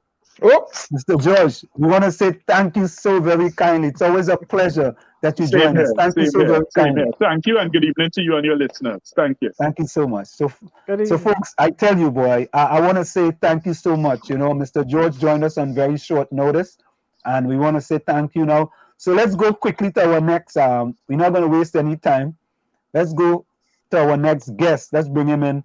The Mayor of San Fernando, the Honorable Mr. Junia Regrello is joining us tonight, and we want to say, Honorable Mayor, thank you so very kindly for joining us tonight, sir. It's a pleasure. Good evening to your listening audience, viewing audience as well, and it's a pleasure for me as well to be here and to participate in this conversation this evening. Yeah. So, Mr. Mayor, tell us a little bit about some of the things that you are currently doing in San Fernando. Tell people who don't know about San Fernando, who living out there in the diaspora. Based on what I saw on your page, I much prefer to tell them a little bit about who Junia Regrello really is. Because that's all right. That's okay. Because the amount of licks I got, besides being on the wrong lane, in some ways I was on the wrong lane. That's me. Yeah, I know. That's what I'm telling you. Somebody say, educate this man. Somebody say, oh, I don't care about poor people. I don't care about sports people. I don't care about small people. And they went on and on and on and on. So, well, let's go into San Fernando first. San Fernando is at a cusp of development at this point. San Fernandans over the years have felt that they were like the bastard child in this country, because we have been the capital, the industrial capital for years, the financial capital, and there's a peeve that the money from San Fernando went into Port of Spain for the development of Port of Spain. But we must thank this new PNM administration and the one before, Mr. Manning, where several major projects have been embarked on. Of course, the waterfront project will be probably about a $7 or $8 billion project that's on stream right now that will literally transform our city. So we are already at a cusp of development at this point, and it augurs well for very young people. I wish I was 19 years now, because San Fernando is in a good place now. Mr. Mayor, I want to say congratulations to your son. Your son plays pan, right? He's the guy. He does a fantabulous, splendiferous, and marvelous job. When I listen to that young man play the pan, you all good. Did you guys come from you or from somebody else? Well, it's plenty passion, and he is committed to it. I mean, he works very, very hard. He's put his education on hold to complete this exercise. And it shows you where his heart is. It's my fault. I came to the pan when he was about 7 years old. So, but the most important, he's happy doing what he's doing, and he's transforming the landscape as a young person. So he's making breakthrough here and there for others, and I'm proud of him. Yeah, I've seen him do certain social media events where they have people from different parts of the world, and they were playing a certain song, and I mean, it was really, really, really fantastic, man, to see these youths. And I had a dealing with your son. At one time, I had an event in Barataria grounds, St. George's grounds, 11th to Wall Street Scholarship Foundation had put on an event there, for kids in the community, and he was one of those who was part of, I think, the PNM Junior Council. I think is some part at that time, the PNM Junior Council, and he was the PNM Youth League. Yeah, the PNM Youth League, and he very important, much involved in that. Right, and he was a very generous young man, But well, you know where you got that from. Mr. Mayor, a lot of people might give you a lot of flack for that, A lot of people may say otherwise, Mayor, because, and the reason why I brought you on, the reason why we here at WZYE brought you on, is because I am an avid track and field fanatic. Yeah. I participate in track and field, and I have established 20 world records in masters track and field. That is for men 40 and over. And when I read your statement, I was somewhat disappointed. So let's start at the top. Yeah. It didn't come from me. Okay. However, some of the what was expressed there were views that I had expressed in the office. I'll tell you how it started. Mm-hmm. It started in a very light conversation between myself and some members of staff. Mm-hmm. When we look at the Olympics is coming up, and I have two members of staff. One is a wannabe track and field, and one is a swimmer. So they have some knowledge of this. And I saw the times by the Robinson girl in the States and the Jamaican girls, and I said, well, look at the times that these women producing. Some of our guys in Trinidad should be running with them. Now that's a very light statement, right? So it created some laughter. we went into a conversation about the Olympics and the purpose of the Olympics and its objective, and I shared some of my views, and I said, I am not sure what we're going to get out of the Olympics this year, because and I list some of the names that was listed, that was called in the post, and we left it there. And of course, being enthusiastic, it appeared on social media. So that's one side of it. I will not take responsibility for posting it, but I will say very kindly here today that some of the views expressed in the post is what I shared with my staff. And it was a conversation between staff members. Where are we, and what it'll cost to get us there, and what the results would be. So I said, well, maybe ladies 100, maybe Cedeno, maybe 𝗲𝗃, I think it is the 𝗲𝗃 Richards. 𝗲𝗃, the 200 meter runner. A few names that I see potential make it to the final. I say 𝗪𝗁𝗲 make it to the final. I said maybe the only person I could see for sure bringing a medal will be 𝗲𝗃𝗀𝗃𝗏 and maybe the cyclists. I said that, but I didn't do the post, because as I said, it's a sensitive matter. The other thing about it is that I also went into it, which was not posted, is that But Mr. Mayor, let me stop you right there. We're going to get back to it. But Mr. Mayor, your name is on social media, so you are the mayor of San Fernando. You should take full responsibility for that going under your name. Well, I dealt with that, and I dealt with that. I dealt with that in the papers, and I dealt with its source, and I dealt with it. So, but I don't hear you taking full responsibility, though. I hear you saying that other people was responsible for certain things, and you take responsibility for certain things. The post came from a member of staff directly. Yeah. But a lot of what was said were some of my views expressed at a get together during office time. Yeah. So another thing, I'm not denying that. I'm not saying that. No, I did not say. For instance, I did not say we should do hampers instead. I did not say that, and I did not say the waste of time sending our athletes there. This is a sensitive. Okay. Do you know one of the athletes going to Japan contacted me about this conversation, and he said, "Oh, Mayor, so," and he said, I admit, he said, I am not sure I will make it the second round, but I'll tell you something, it will improve my resume. That's what an athlete told me on Monday. So there's several sides of that, and that's a sensitive matter, and that I could understand that his take. You see, because Mr. Mayor, right, Mr. Honorable Mayor, only about, if we take 40 athletes in the 100 meters, only 7%, right, 7% of them actually get as gold, silver, or bronze, right? 7%. So there's only 3 athletes out of those 40 that will win a medal. Just to make it alone to the Olympics, just to qualify for the Olympics, what you have to go through as an athlete, it is enormous. Okay, can we debate that somewhat? Yeah, we can debate that. Debate that. Okay, right. So my take on this, I have to take on this one. What I also said at my staff, which was not posted, is that seeing that COVID is there and will not get the kind of coverage that we anticipate, we should invest that money in a training program to prepare the next generation or the present young athletes for a better performance going down the road. Let's look at Jamaica. Why is Jamaica successful? Jamaica has a youth program that's been outstanding. Every time Jamaica goes to the 𝗪𝗪𝘆 game, it's on always the top with all the medals that Jamaica have won, the Caribbean Games, the Pan American Games. I look at the Easter event with the college system. I look at that. Yeah. But so why they have that advantage on us? We were ahead of them in the 60s and the 70s. I'm trying to understand where is 𝗪𝗪𝘆, where is Hazel Crawford in our program, in our system? And let me tell you that. I could actually answer that for you. In Trinidad and Tobago, when you are a person like Hazel Crawford and 𝗪𝗪𝘆, especially 𝗪𝗪𝘆, because 𝗪𝗪𝘆 lives outside of Trinidad and Tobago. Yeah. The government of Trinidad and Tobago doesn't respect 𝗪𝗪𝘆's accomplishment, and when he puts ideas on the table.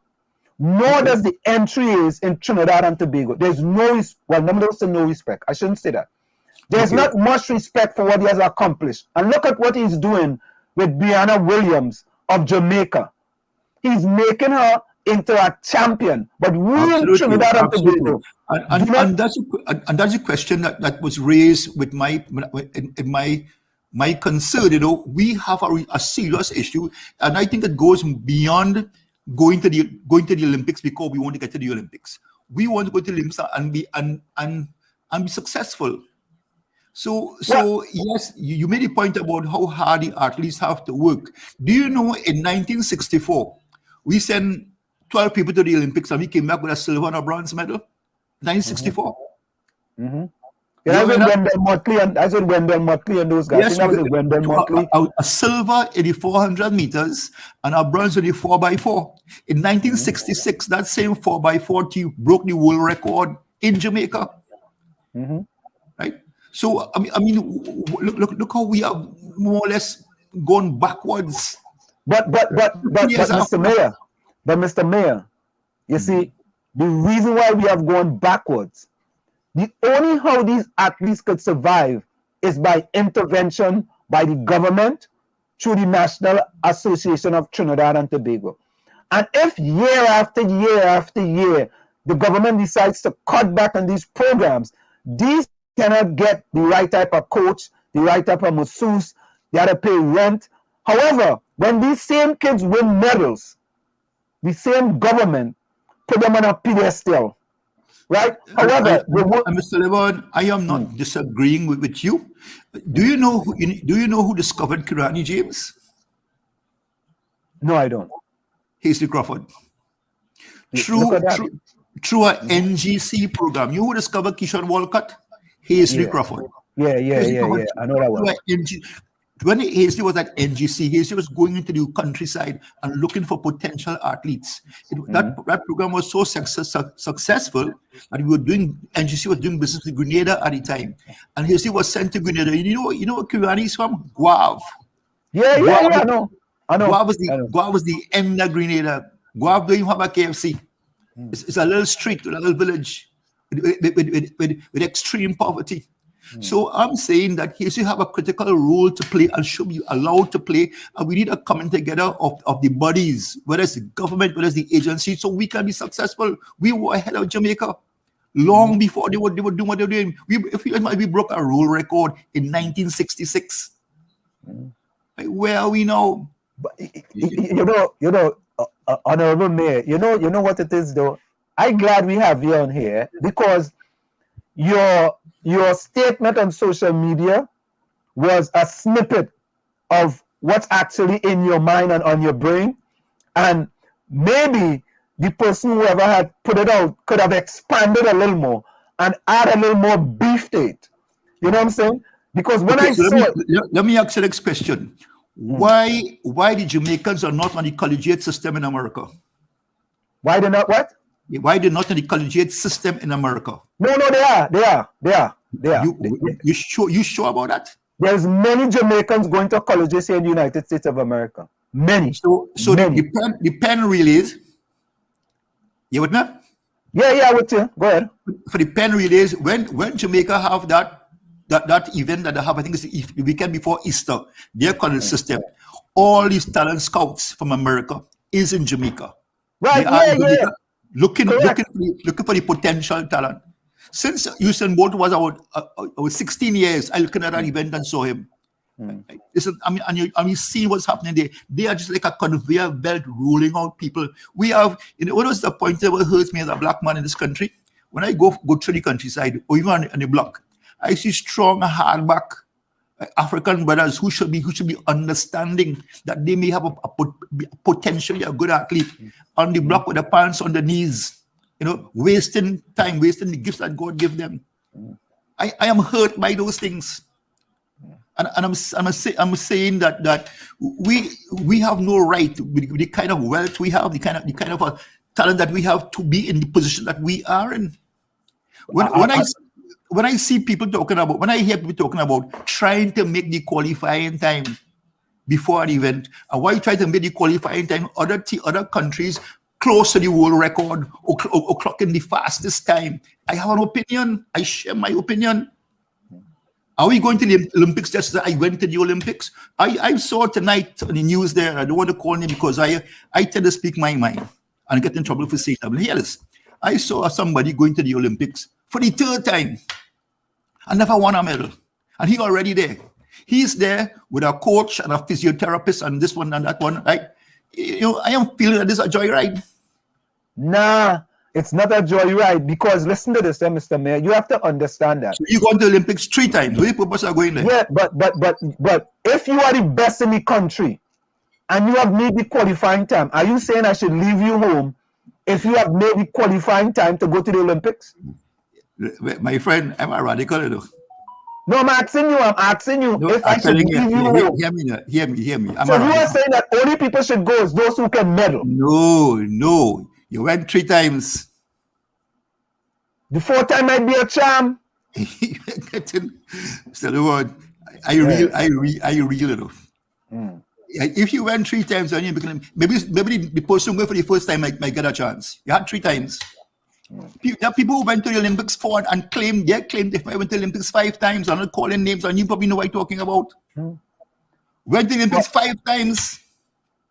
But Mr. Mayor, I prefer to invest in a 19 or 20-year-old for the future and say you go to the Olympics and get some experience. As somebody 30-something years old, I went 4 times. But Mr. Mayor, yes, sir. What you have to understand is that what you are saying is that if I am one of the best athletes in the country, and I have made the qualifying time, and I cannot medal, you shouldn't spend taxpayers' money and go to the Olympics. That's what you are saying. This person is not a runner, by the way. No. I'm talking. It could be a cyclist. It could be a gymnast. It could be, you know. I may want to think he's a cyclist. I may want to think he's a cyclist. All right. Maybe a gymnast. Maybe a person who does boating. Maybe we don't have cricket in the Olympics, so he can't be a cricketer. No, he depending on the breeze and the sea. Oh, the breeze and the sea. Right. He's one of them fellas out in but Mr. Mayor, is he the best that we have in Trinidad and Tobago? Well, probably it may be a pivotal sport too. I don't know. Well, I hear you. I understand what you're saying.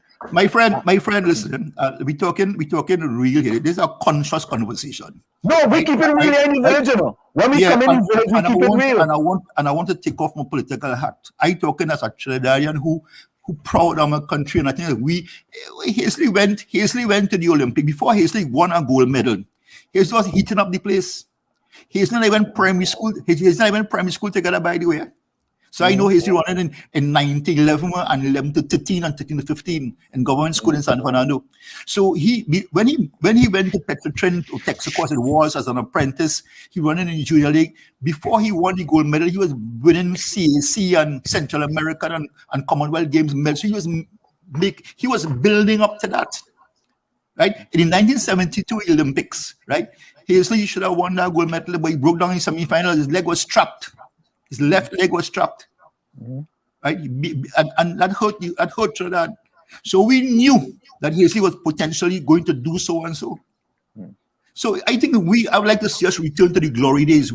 If we could have go to the 1964 Olympics and win medal, if we could have break our world record, you go up to Hazley and even how have we progressed?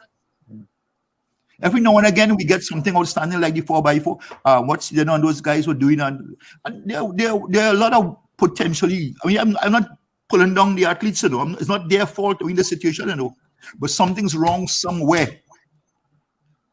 I do not know where. Because I'm not into this business. I just read the papers and observe on the outside. Culture is my forte.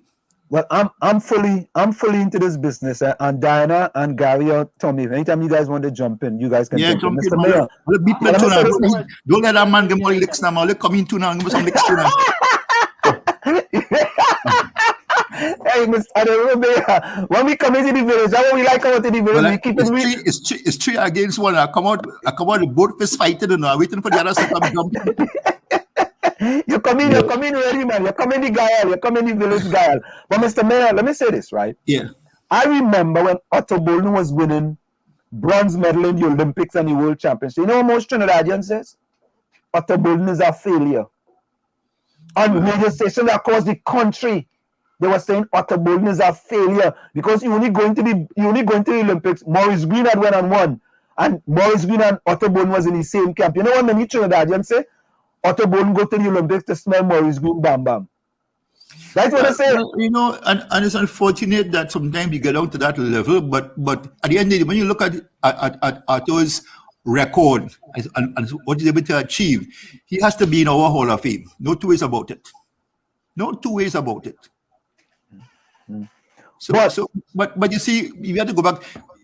Tell me, isn't something drastically wrong with our track and field, our athletics, or the association, or those responsible in Trinidad? Yes. Let me tell you this. And that will really that's the problem. I agree with you. I'm gonna tell you. And let me tell you why I agree with you. I'm gonna tell you why I agree with you. Let's start from the top, right? Because we are sending 60 people to the Olympics this year, right?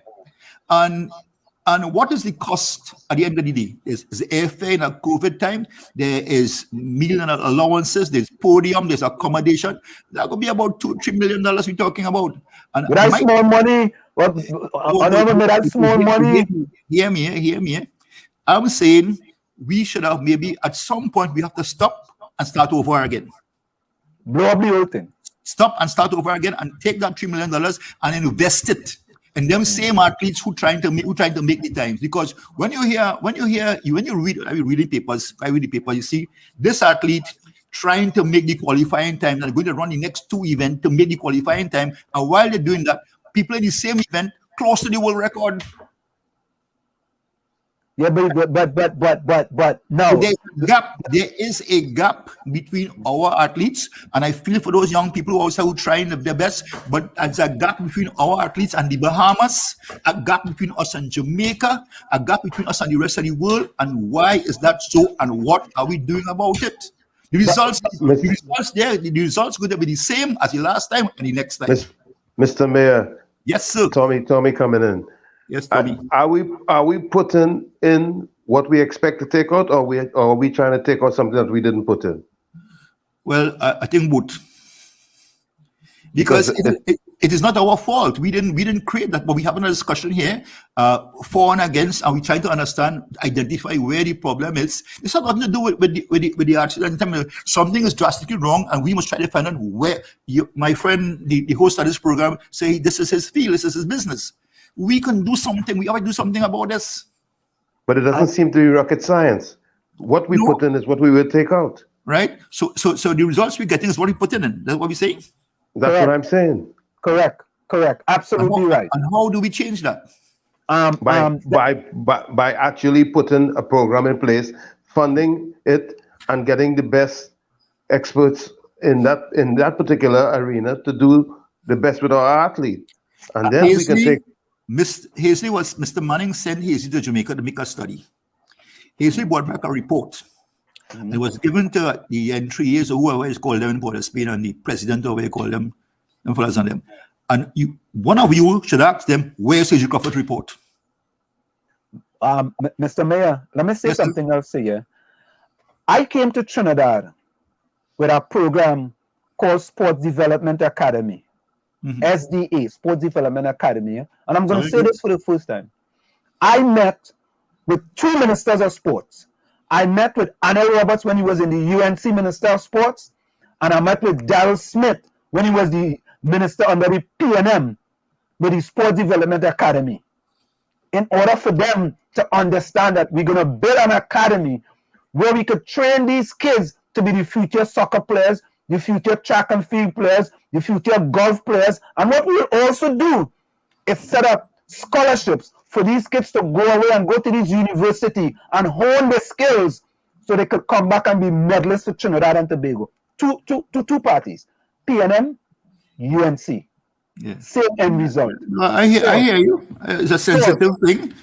I said, but I'm talking facts here. I went to one. And by the way, you don't know, but I'm a full supporter of the PNM. I like to be transparent up front. I wasn't transparent. We ain't talking politics tonight. Yeah. But anyway, right? No, but I hear you. And the result was the same. The same. So I'm saying to you that, right, that are we in Trinidad and Tobago who were in charge really serious about athletics in Trinidad and Tobago, or are we just one? And don't leave out the culture. Culture too. Right. Culture too. So Are we? Now listen.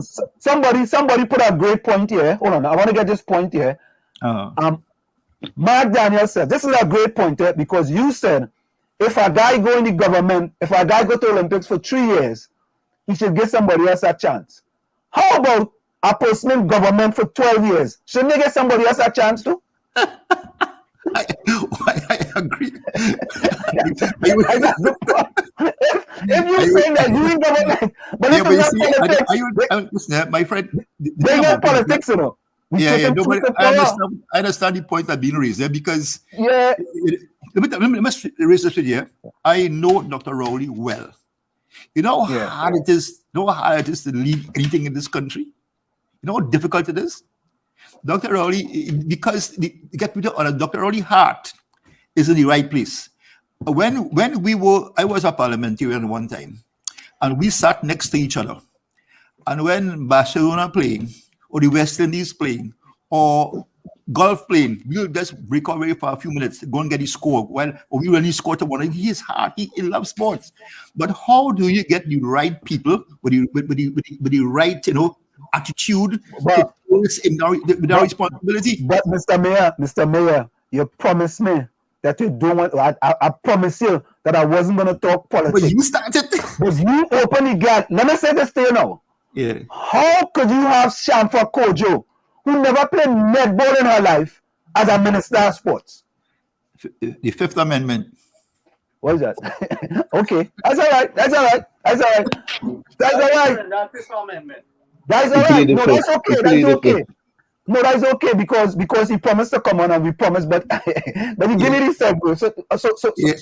So another mayor. That is part of the problem.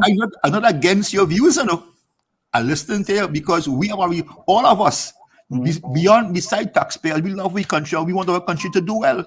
Correct is right. Yeah. Correct is right. Listen. I tell you this, right? I will leave United States of America yesterday to come into the Minister of Sports in the PNM cabinet. Yesterday. And I guarantee you, I can get, when I came home the last time, I came home with 𝗪𝗪𝘀. I already lined up companies with 𝗪𝗪𝘀, samples, all kind of thing. Boy, I dress up in the best suit because I'm going to see who you interacted with? The Minister of Sports. Which one is that? Daryl Smith. Right? He was the Minister of Sports who I go and interact with. Daryl Smith. You understand? And I brought back home. When are you coming back? I will let you know. All right. Let me carry you straight to the top. We go to the top. But hey, you see, we say we don't get in public politics, but we gotta have a private discussion. We're not going to getting into the bashing of politics, but it's real, and politics is part of our life, and some of the decisions really fall in the hands of the politics and the politicians. The last government you spoke about had a program called Live Sport. Yeah. You know what that Live Sport fiasco? And the kind of money would jump up in that. But listen. I promise you that I wasn't going to get into politics. Go ahead, Gary. Go ahead. The Live Sport had good intention. He got hijacked. By a bunch of bandits. Right? And there you go. Them bandits that be hanging out in the PNM, bullying the PNM for contracts. Yeah, right? But you see, so it should, and I don't disagree with you, but it should not be allowed, because if you have money allocated for live sport and for the development of live sport, where it went in the wrong channel, and the wrong direction, the wrong space, and the wrong area, and the wrong people. Well, look at, and Honorable Mayor, I respected that we didn't really want to go down the political route there because and we're trying to avoid it. Yeah, I personally. No, Gary, because Gary, Sports Development Academy, I met with Anna Roberts and Anna Roberts' office up by that sports thing there up by Rosary Catholic School. I think that's Charlotte Street, wherever it is. I met with him, and I met with Daryl Smith down in the other place. And what I'm saying, right? What I'm saying is different government, same result. This was for sports. This wasn't Sport Development Academy of 𝗪𝗂𝗃𝗃, you know.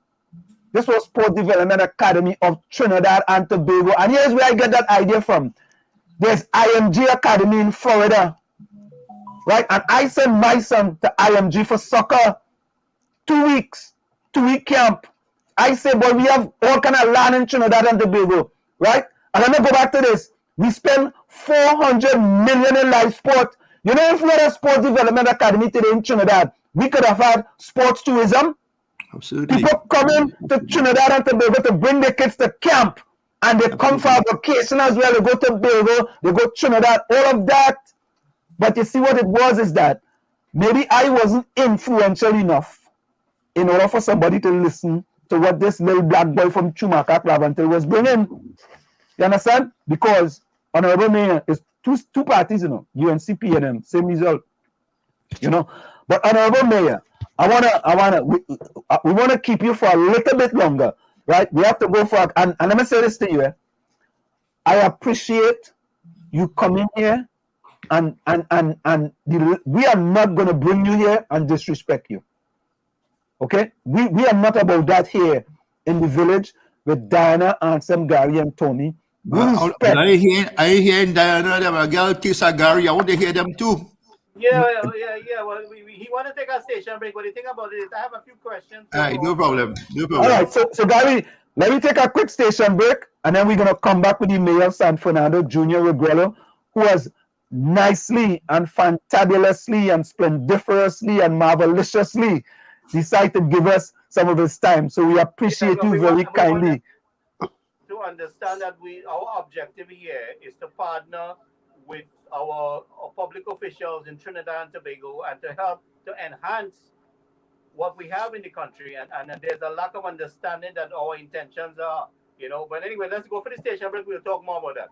Right, let's go for a quick station identification and we'll be right back. Of course, folks, it's in the village with the dark triplets and WZYE 95.9 FM. We have with us the Mayor of San Fernando, Junia Regrello. And folks, for you in the chat, I know you guys have some questions to the Mayor. We're going to give the Mayor some of the questions that you guys have in the chat also. So you know we do that. We'll be right back after this short break. You're listening to WZYE 95.9 FM. You are listening to WZYE 95.9 FM. The most influential name in Caribbean radio in the tri-state area. Broadcasting from East Orange, New Jersey, the most influential name in Caribbean radio, WZYE 95.9 FM. We are back with you. It's in the village with the dark triplets and WZYE 95.9 FM. We come to you every Tuesday, Thursday, and Saturday from 7 to 9 p.m. And Mr. Mayor, just so you know, let me take that off. Just so you know, Mr. Mayor, we are streaming on YouTube, but you're also streaming live on radio station 95.9 FM here in New Jersey. So it's not just, you know, the internet. We are live, and there's a lot of people in the diaspora here, you know, live and listening to you. And I would like to hear their views as well and the thoughts, because you're living away from home, sometimes the information that comes or go back is not accurate. So let us share some of the thoughts, because we have a responsibility to improve what exists here. And if you in diaspora, you're exposed to a bigger world, you might have a better view and things. So we'll share your thoughts with us, please. So Diana, Tommy, and Gary, you guys go ahead. So I'm gonna go ahead while Diana makes up her mind what she's gonna say. So Mr. Mayor, we met Dr. Rowley in Ansem House here when he was running for Prime Minister, and we had a discussion with him that he said to us that he was interested in our point of view and what our input is in helping Trinidad and Tobago, and how much he valued and how important we were to the country. Dr. Rowley never lived up to that end of the bargain. We were already gung-ho to go with him on this, right? Okay, so did you forward your proposal or your ideas to him? Ansem was in lead of that. He was inside Ansem House. They were directly in contact with each other, right? But what I'm saying to you, that conversation never get nowhere after election. So what I'm saying to you is we tried the same thing. I tried the same thing with the previous government, okay? And win elections and you get pushed aside. You can't even talk to them. You can't say hello. You get blocked. You know, all these walls put up. In the meantime, several of us, we are not the only people. We have several people here in the United States, and I'm sure in the other countries, have tried to make to put their input and support and help advance our level of medical technology, the service, the infrastructure, a lot of things. A lot of us have made an effort. So let me say this. You are a critical stakeholder in all of this. And I'm saying don't give up. Let us find. I'll try to assist you all in this. Mansim has my contact. Let me see what I can do, because we can't waste this resource that you all have outside there. You all are next door to this advanced world and the technology that's available. We still a little way back behind. We need you here. I will strongly suggest that let us keep this window open, and let me see how I could close that gap. For instance, the things that I like what I'm hearing, and a lot of a next generation of athletes, the next is the Crawford waiting there, and when they're ready, they must have all the support, whatever they need, the training, whatever it is, to carry them forward. So let us don't give up on this. It is easy when you are not sitting in his seat. Dr. Rowley met a country that was bankrupt. He had to find ways to deal with it. We given so many different challenges. So every month we had to find $2 billion to pay public servants. Your outstanding debts that has to be met, commitment made by the last regime. And I'm not bashing anybody here. It's a difficult time to be in government. Sometimes you do things not because you don't want to do it. It is so hard. So what I will say, this contact we have here, let me try to see what I can do. Let's keep this information coming, and I will have a conversation with somebody who will be able to fix this for us. Mr. Mayor, somebody said to me, and some bees don't take chain up. Well, and that's the unfortunate thing. I mean, but these people just talk because they have a tongue in the head. No. I don't think that's what it is. You can't say that. I don't think that's what it is, because what it is that I think what happens is that, I haven't told you all the stuff I have done with respect to the PNM when they were in opposition. And I really never had that discussion with you, because this is the first time we are actually really having a discussion. But what I want to do, Mr. Mayor, is that I want us to continue the discussion to see if we can change things for the better. Absolutely. That's what I want to do. Hear my fear. This is why I told you in conversation earlier that we come in to talk in a very positive way. We will agree to disagree. When that statement appeared on that post appeared last week, I look at all the comments. 90% of the persons who commented on that way, of course, you had some of the athletes and their friends, protecting their interests. That is fair.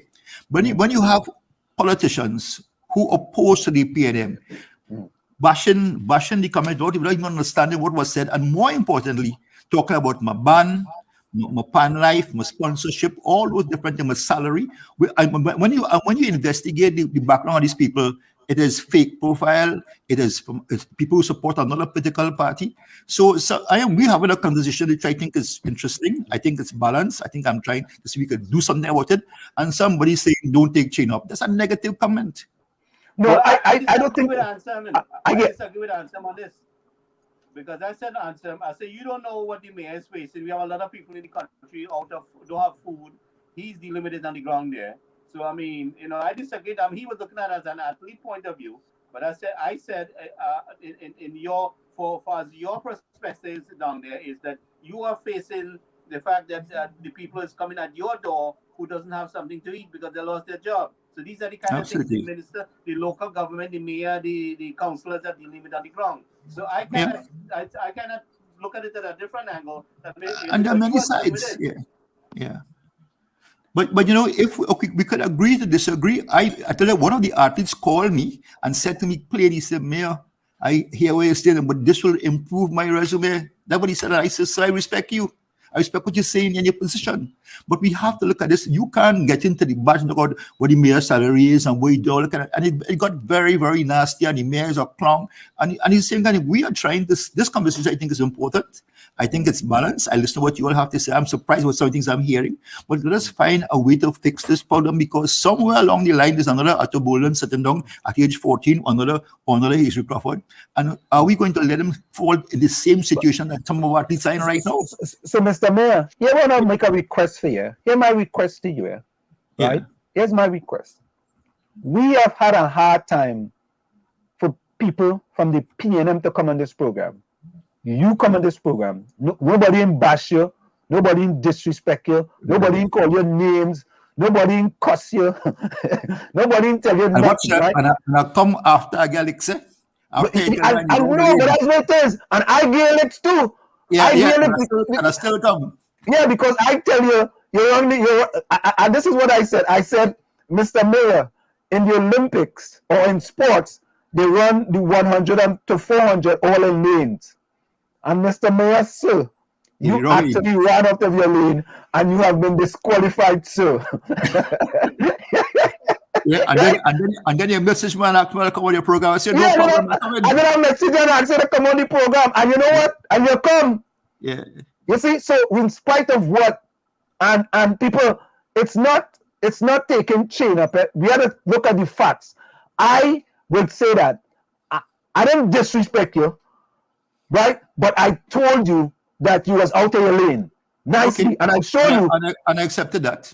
Right, I showed you why you were out of your lane, and after that, you didn't say, "Boy, and some talk something about mine going on that program, man." You willingly come on the program, and that's what it's about. Come and let's have discussions. Let's talk. We may agree to disagree. And I'm encouraged by what your partner said just now. And I mean, you all want to help. The diaspora is important to our progress. You are a critical stakeholder in our development, and how we have to sit. And if something's wrong somewhere, we have to fix it. And if I'm saying I'm willing to try. All I could do is try. Right? Yeah. So you see, there are two things wrong with this country. I tell you, one is that we see things through our political lens, and we see things based on ethnicity. That's the worst thing in this country. The worst thing. And don't underestimate that. Do not underestimate that. That is horrible. Because it's either you're PNM or you're NC, or you're East Indian or you're African. How can we go forward with that? And that's the biggest problem, because when that statement was made, half of the people who bash me are not PNM, are not Africans. And if you look back at the comments being made, you have one or two genuine people who feel like you and some who made your point, but look at the rest of them. So we have to be mature in understanding how we move as a people and as a country, not divided. And the race issue in this country is worse than you think. Everything is seen through that. And how can we fix that? Mr. Mayor, somebody said, Mr. Mayor, when you doing cleanup. Well, I could take that one. Because somebody have to do it. Somebody have to do it. Right? Somebody, what do you want to do? Somebody have to do it. Well, somebody said, well, maybe explain it in Pan language. Somebody else says, maybe you should explain it in Pan language when you put up your post. All right. Let me see what else. Please, even though I'm here in New Jersey, are the folks on the ground. It says, Mr. Mayor, what about a monument for his day in San Fernando? I don't want to talk too soon. We San Fernandans are very proud of his achievement, and there are several things in the making for his. No, man, we're supposed to have a statue for the man. Where you don't want to talk to? No. Oh God, you want me to talk this here? We don't have a Trinidad link, right? We want to name people get on YouTube, but I mean, if you cover, there should be no secret for if you cover the gas statue in San Fernando. Why should that be a secret? We're doing something right now. I'm not at liberty to say that, because it has to get cabinet approval. Well, if it's not, we go roll against the cabinet for approval. Izzy is my partner. When you see Izzy, ask him if you don't answer me, Bone. Ask him. Yeah, Ask Izzy. call him. Yeah, no, that is what it is, man. That is a very good question. Brian Batista asked that question. We need a monument for Izzy, man. Of course, man. Something is being done, and it's been for cabinet approval. Most I'll say at this point. All right, good. Somebody says thank you, Mayor, for helping the homeless people. Well, I do my bit here and there. You know, this is why you know people need to know people before they know they make negative comments and things. You know. Somebody says San Fernando looking like a ghost town these days. Looking like where? A ghost town these days. That was somebody who posted the PNM. How you say that? How you say that? So you know a lonely thing. San Fernando not kind of closed down and all kind of thing. The whole place closed down. Eh? Well, it must be a ghost town. You know, if the country on a lockdown, what do you expect? But San Fernando has improved considerably. You know, I mean, if you look at the city itself, as I said before, the investment being made by the state, it's really going to transform and create a lot of opportunities for young people in the city. There's a massive waterfront project coming on stream. There'll be nightlife, entertainment, hotels, high-rise building, a new harbor.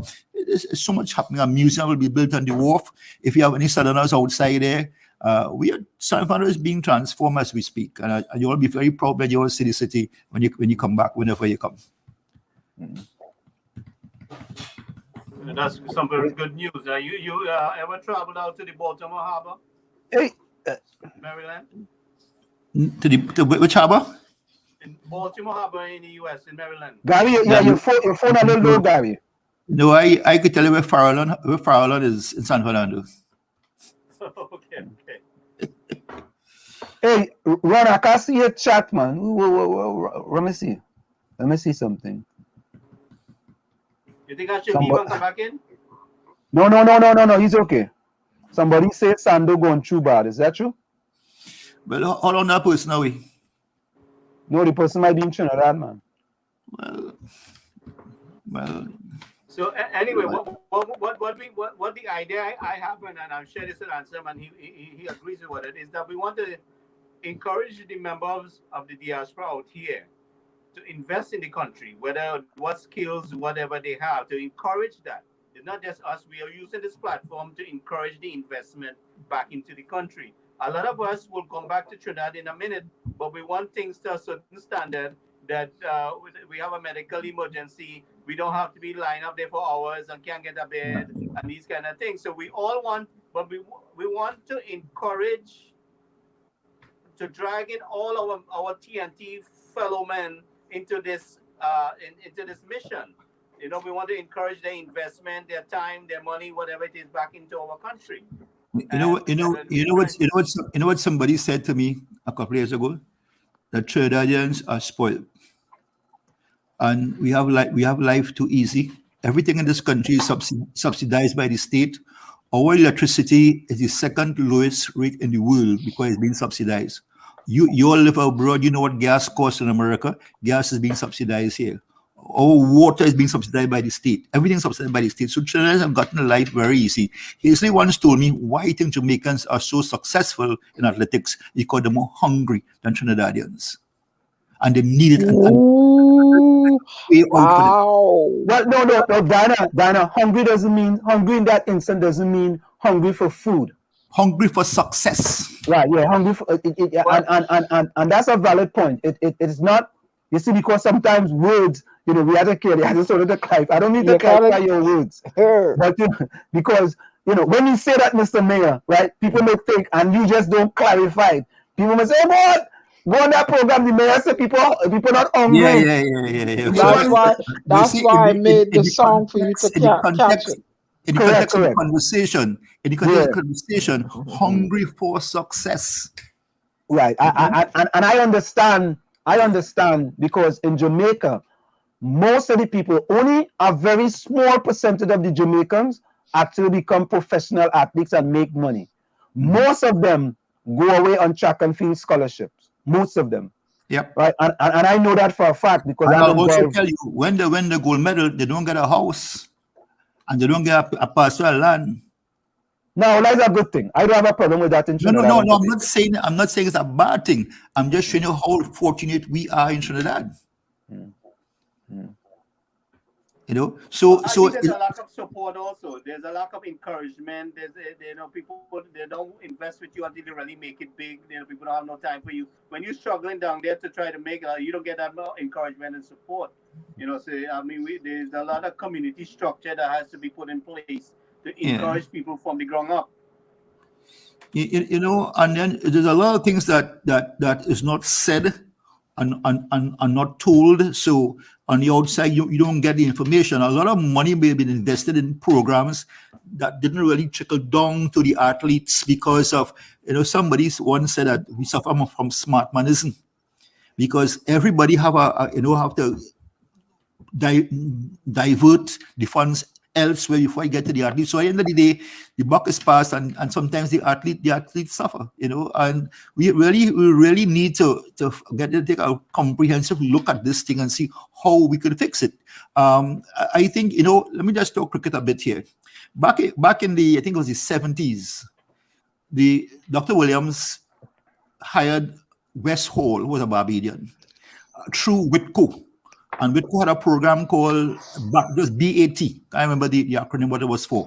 And West Hall went out and it went around the island and discovered cricketers like Sheldon Gomes and Larry Gomes and Ranji Nanan and incidentally all became future West and Bernard Julian, who became West Indies players. And I think that's the program that Hasty might have been on, and maybe that we should be doing. So you ain't going in the city like Portsmouth, San Fernando, and look for athletes, but go in a country where you may have hungry fellas, hungry for success, and who want to work hard and get and look at them because they may have just as Keyshawn and just as Kirani James, discover them and invest in them and prepare them because maybe they ain't spoiled by city life as yet, and they still have the country values, and maybe those minds where you could be trained and focus and help. So it really need some kind of analysis, research, understanding of the culture of Trinidad, because if you live in Portsmouth, San Fernando, it's hardly likely that you're interested in athletics or sports or even because it's a hustle. Mr. Mayor. Yes, sir. You talked earlier about when programs are put in place that there's abuse of the resources by the ones who are supposed to administer it. Yeah, I don't want to be extreme on that. This just could be an example. What bothers me the most about this is that there are no consequences when there's abuse, so that in that instance, what happens is that people feel that they can continuously abuse the system because they know nothing.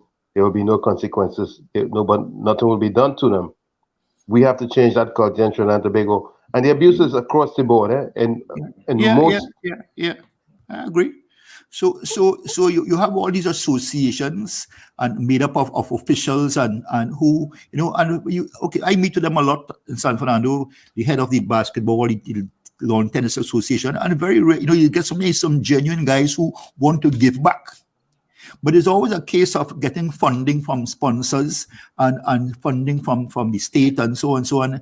And most times the transparency is not there, the accountability is not there. I mean, that has to change. That's a stop. The thing is that we know what the problem is, and we wouldn't put what the necessary stopgap in place to make sure that it doesn't happen again. Yeah. Well, you see, and sometimes before you're arrested, there's a change of government, and narrative becomes, that's what they did. You see, and then it goes wrong, and the next 5 years pass, and you're back to square one again. It's our next, as you said, in live sport. Somebody made a point earlier on, I think it was Cyril. The same people reappear under the next heading, doing the same thing. We're back to square one. Country first. We need the attitude of country first. We need people to realize that our national interest is much more important than our political party's interest.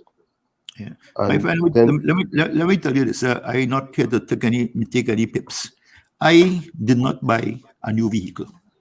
Okay? I'm entitled. Congratulations.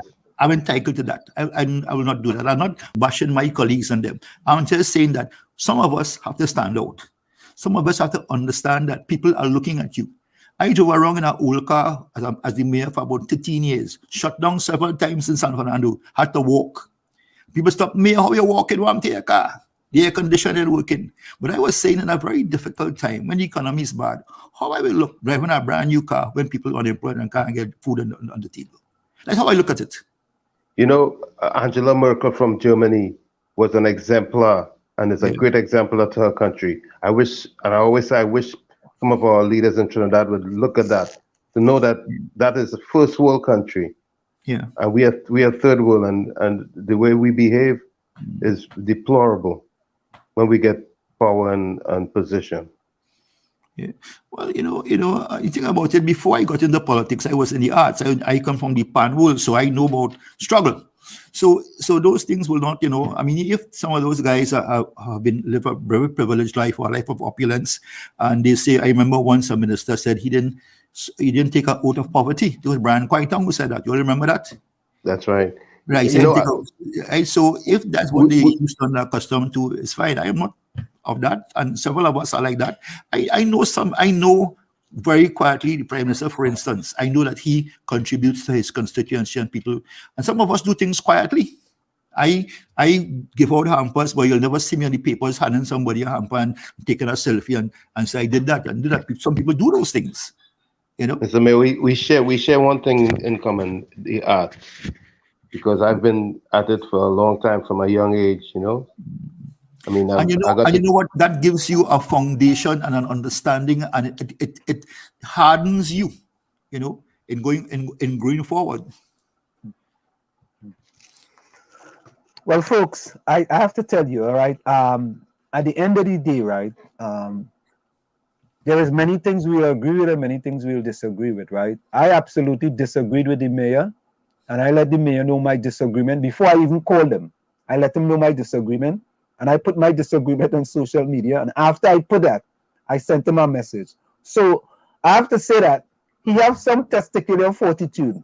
He has some testicular fortitude in order, after reading that message, to actually come on here. And Mr. Mayor, there's other people who I have put good things about, and I asked them to come on the program, and they ain't come on the program. A lot of them people are PNM people, right? And so I feel I have a little more respect for you. The reason why I'm saying that, all right, folks, you gotta understand. Yeah, generous at all, Ansley. A little more. No, because when I put out this statement, you could have taken it personally and say, I'm going on that show with them people and them, man, because that fella, look what we go out about me, right? Yeah. But in retrospect, you looked at it and you say, you know what? Let me go and see what kind of discussion we can have and what type of outcomes we can get from the discussion. Well, right? I'm glad that we had this conversation tonight, because I got some perspectives from your colleagues in terms of the rule. And what I sense that there's a lot of passion from the diaspora, and the fact that there is a disconnect, and that gap should be closed. As I said before, I ain't cheating up nobody. I am just the voice of one. But I will mention what was said here. I belong to the General Council. I belong to the Central X of the People's National Movement. I'm on the Central Executive. I'm on the Central Executive. Yes, sir. Mr. Mayor, let me say this to you, right? Most of them know Anselm Libone, so I wanted to tread carefully. I don't want you to get in no trouble. No, I haven't heard anything tonight that is untowards or negative towards you. What I'm hearing is passion for Trinidad and Tobago. That I'm hearing to everybody who spoke tonight. All right, good. And I like that. We don't always have to agree. Trinidadians, those of us who live here and choose to stay here are very concerned, and in some ways we little cagey and protective about our turf, and that's understandable. But no man is an island. We have to incorporate others, and the fact that you are abroad, you have access to things, that technology that we could work with. And especially with athletics, when you look at the kind of time that Shikari Robinson them clocking, you say, oh, what it is they eating? We need to know what they're doing. Right?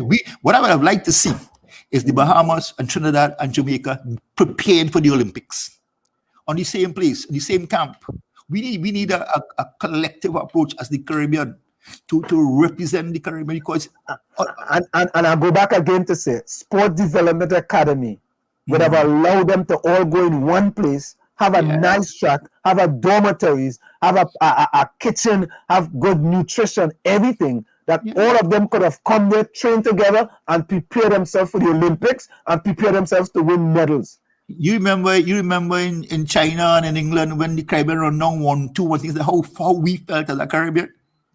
And let's look at the West Indies cricket team. When that team playing, it may not have a Trinidadian or a Barbadian on the team, but we represent the West Indies, the strength. And if even we go in as separate individual islands, we are still Caribbean people. If we don't win a medal and Jamaica win as if we won.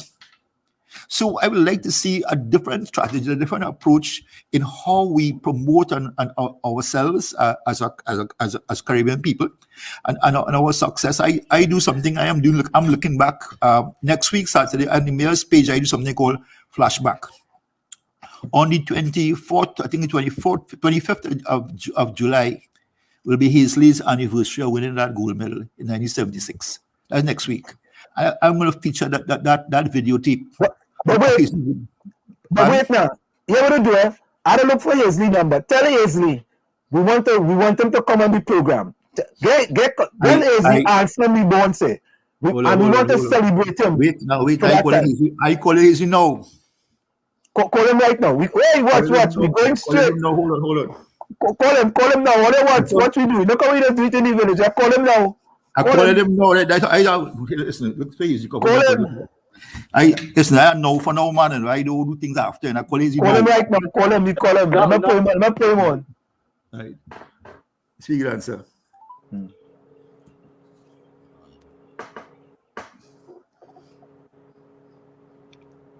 What do we call him? Let's hope he answer. Yeah? That's all right. That's all right. Hold on. Hazley, on a live here, some guys from the US. You know a fellow named Anson Labon?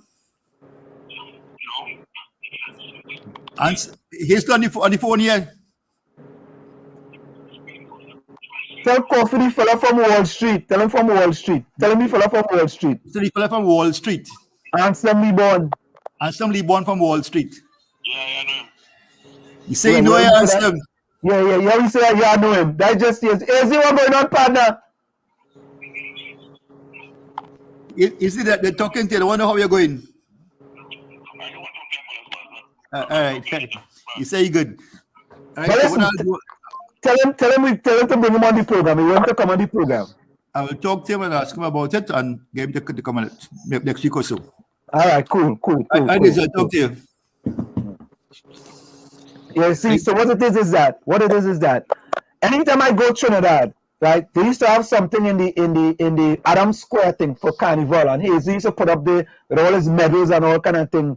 They used to have it down in Adams Square, and I always used to go down there and we used to talk and thing, but I know once he see me, because when he's a gold medalist, there are plenty people that But Mr. Mayor, we asked all our guests this question, right? If you had to send a message to the Prime Minister of Trinidad and Tobago, what would be your message? Whoa.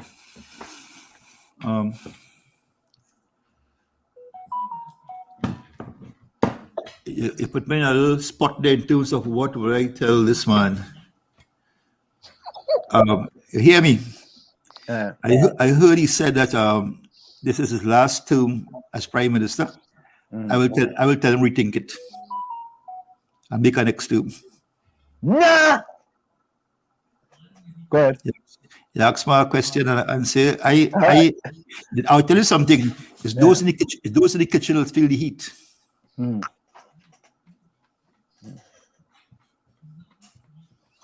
ahead with your message. I done that. That's it. That's my message right there. Consider making a next term. I want him to tell me why we should give him a next chance. Because He didn't hold the end with us. Why does he deserve another term? Because this. I'm going to tell you, sir, I don't agree with that at all. Well, I think that under this pandemic, what the government have done under Dr. 𝗃𝗲𝗏𝘆, and this is, I'm talking politics now here with you. What I've seen is how exiled and stranded citizens were locked out of the countries for 16 months, people going homeless, people starving, right? We could have done a much better way of handling that system. When I look at CPEP workers who are making $700 a month and going on the breadline, I think that could have happened much better. When I look at retirees who are 60 years of age looking to collect the retirement, and you want to expand that to 65 years of age, I'm a 62-year-old person.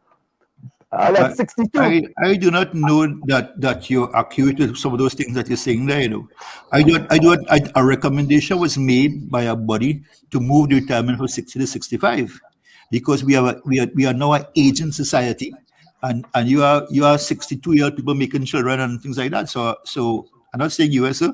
Yeah. But Honorable Mayor, let me say this, one thing that Dr. 𝗃𝗲𝗏𝘆 said, I teach global business, at a major university here in New Jersey.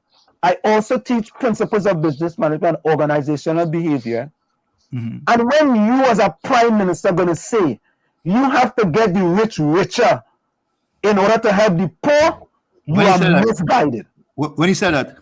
You didn't answer that? He went on the show with Natalie Legault, and he told Natalie Legault had to ask him twice. Mr. Prime Minister, he said he don't have a problem with the rich and getting richer so they can help the poor. He said that. When he said that, he totally lost me. You know why you have lost me? I'm from 𝗪𝗪𝗏𝗪. So what you are saying to the people of 𝗪𝗪𝗏𝗪 is that the only way they can get out of here is by rich people coming to help all to get out of there. That's it. And that lost me. Well, again, I did not hear it, and I'm not defending anyone here, but it comes down to interpretation. I'm trying to analyze what was said. Maybe if the rich get probably more access to funds, they could probably expand on business and create more employment. Mr. Mayor, I want to help you here, Mr. Mayor. If I was you, I would rephrase that, Mr. Mayor. I don't want to get no more backlash. No, I'm trying to understand. I'm trying to understand in the context in which it was said. Mr. Mayor, what Dr. Rowley said is called the trickle-down theory. Is that you hope for the rich people to get richer, and then they go help the poor. In nowhere in the world that happens. So you're saying those who his exact words? Yes. Okay. Yes. He said, I don't have a problem with the rich getting richer so they can help the poor. It was said more than once. What was that, Gary? It was said more than once. But anyway, what we are looking at is that we want to see investment into the man on the street, the guy selling the doubles, the guy selling the chow, the guy selling the bacon shot. That he started on a bicycle. As we grow up in Trinidad, we know the man selling on the fish by a van, and then he end up in a supermarket. So this is the concept that we are going with, and this is what I believe is more beneficial to people. When you're building a house, you start with the foundation, you strengthen the foundation. We don't want Mr. Manning. I was part of the Patrick Manning administration, and when I was a member of Parliament, and Mr. Manning had a good vision for Trinidad and Tobago, and he had programs. He had programs like the MOS program, where young people where arrangements were made between the state and several companies, where the state will pay the companies an additional set of funds to train young people in various fields to develop them and give them a skill. A lot of the people that were supposed to attend these training programs went only on the day to collect the pay and did not show up. He also went further by trying to empower people with a housing project, particularly in the South, where several persons were given houses, like small amount, as you said, build 10 houses, 6 houses, as the case may be, to make you into, you know, a businessman, entrepreneur, a business, you know, to help you build yourself. A lot of them reneged on the responsibilities, did shoddy work, create a problem for Mr. Manning, which may have contributed to his loss in 2010, because about 3,000 houses could not have been handed over because the electrical wasn't working, the plumber wasn't working, the masonry was poor, and shoddy work in general. So it was a disappointment and a letdown. So we're talking about how ready are we? I'm talking about the small man. I'm not saying that your idea is wrong, you know. They need a level of commitment, training program in going forward, because I can tell you stories that is unfortunate here. You know, a man got a contract to build a community center, a small man, first time. And I was in the ministry at the time. The center was halfway finished, long. He got mobilization fee. He utilized the mobilization fee. He bought 2 Vego vehicle, one for his second family. He went to Carnival in Miami, Carnival in Toronto, Carnival in New York, and couldn't finish the project. And come back to us, and it embarrassed the government. So there are a few stories like that where Mr. Manning's vision was to empower the small man and put them on a pathway of success and to grow. So I'm not saying that all of them did that, and you had some failures as well, but we really need to change our attitude. We really need a change of culture. We need to start thinking, start small and grow and build. There's some of the other people in this country okay, for instance, several times I hear people knock the so-called 1% people. But I'm sure you all can remember the Syrian man walking about with a grip saying, "Patek, selling pants length and suit length." Am I right? Well, I grew up in that era, but Mr. Mayor, I have to say right. this So to you. hold on. And where are these people now? You know, look at how they have grown and commit themselves out. So there's a progress there that maybe we need to look at and learn a lesson from these people. And why is that, Honorable Mayor? Why 1 minute, Gary? Why is that, Honorable Mayor, that the 1% they are able to own stores because they have access to capital, access to economic improvement, and don't let me go down that road, Mr. Mayor. What I'm saying, they did not start there. They started with a grip selling cloth. And the young man with the chow and the bacon shack, he should have access to capital, access to economic improvement, access to what the 1% had. I'm not defending.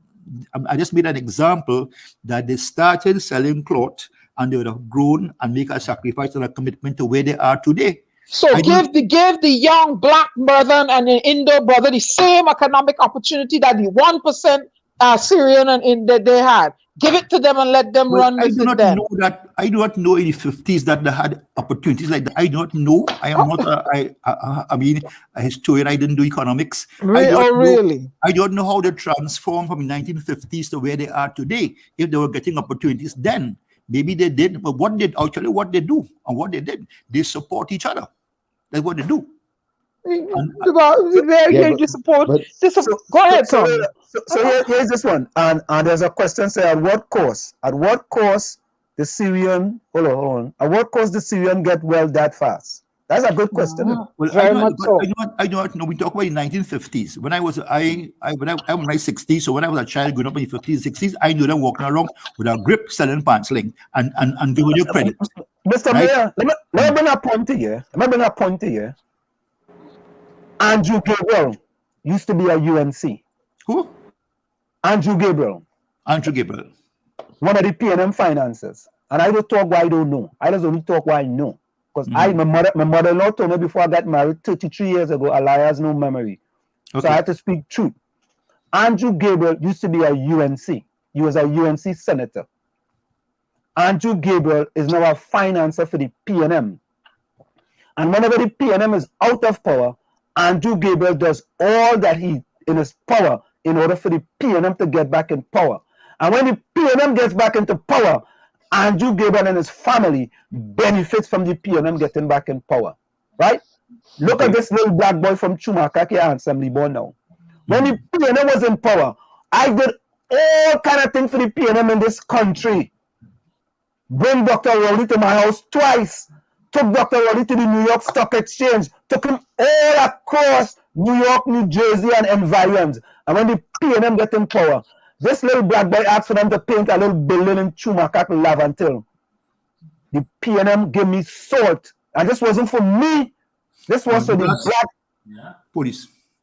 Sorry. This was for the black disadvantaged people in 𝗪𝗂𝗲𝗏. Why them could benefit, right, from the treasury, and we who toil for the PNM when they're in opposition can't benefit from the treasury? Why is that? Okay, you asked me a hard question there. But I hear the point you're making. I hear loud and clear. Gary, mute. Gary. No, I hear mind you, I'm not defending anybody here. What I'm saying is that the point I made is that they started small, and wherever they are today, I can't say how they got there, but I'm saying that we need to be 2 points I would like to highlight here. One, we need to be more supportive and more together. One, right? We need to be more committed. And if we could improve on those 2 areas, I think we stand a potential. Another thing Mr. Manning did, he had I think it was a 𝗏𝑒DCO program. But Mr. Mayor, I want to stop here. Because you cannot, I'm not saying you are, we cannot compare Mr. Mervyn Augustus Patrick Manning to Dr. Keith Christopher Rowley. Okay, hold on. I'm speaking about programs that he would have introduced. No, I'm just saying to you. I'm not saying you are saying that. Right. I am saying that. Hold on. The 𝗏𝑒DCO program was a program where you could have gone in there and get a loan of about 50 to 60 or 70,000 to start a company. Under Manning, right? Under Manning, yes. Correct. You know what happened with that? The government had to write off a few millions well. Right, monies that were taken to buy welding plant. The welding plant was bought. Performer invoices came from the supplier, and a lot of things went wrong. So I'm saying that as much as I want to agree with some of the points you all are raising, whenever effort is made, there are red flags and negatives that create problems for us. Can I make one Mr. Mayor here? You don't take seed and throw it in the ground and leave it alone. You have to Mr. Mayor. manage it. So this is what I'm suggesting.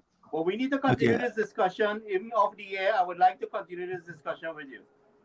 But listen, go ahead, Tommy. Tommy, go ahead. Tommy. Yeah, Mr. Mayor, I had first-hand experience, and I know. Yes, Mr. Mayor, can you hear me? I'm hearing you, sir. I'm waiting for your points. I'm hearing you. Yeah, Tommy, go ahead. Hearing you. Hello? Tommy's hearing you. Yeah. Yes, what I'm saying is. Yes, well, what I was saying is that I have first-hand experience because I myself was a contractor, and I know we did an excellent job on a pretty sizable award. The biggest problem we experienced was timeliness of payments from the government, which increased the cost of our doing business. Because which when you can't get your money in time, no, which administration? That was under It started with Patrick Manning and we ended in the UNC administration. So we worked through 2 administrations, but most of the work was done in Patrick Manning's tenure because that's who we got the contract from. There was a financial crash in 2008. So money would have become scarce. Now the best period of Trinidad politics and economics would have been 2000, 2008, 7. Trinidad really was on a cusp between that period of development and success, between 2000 and 2007. And then you had that huge economic crash in 2008, and we just went down. And then in 2010, we'd have lost the election, and the UNC would come in there, and of course, as a contractor under PNM administration, you may have paid a price for that.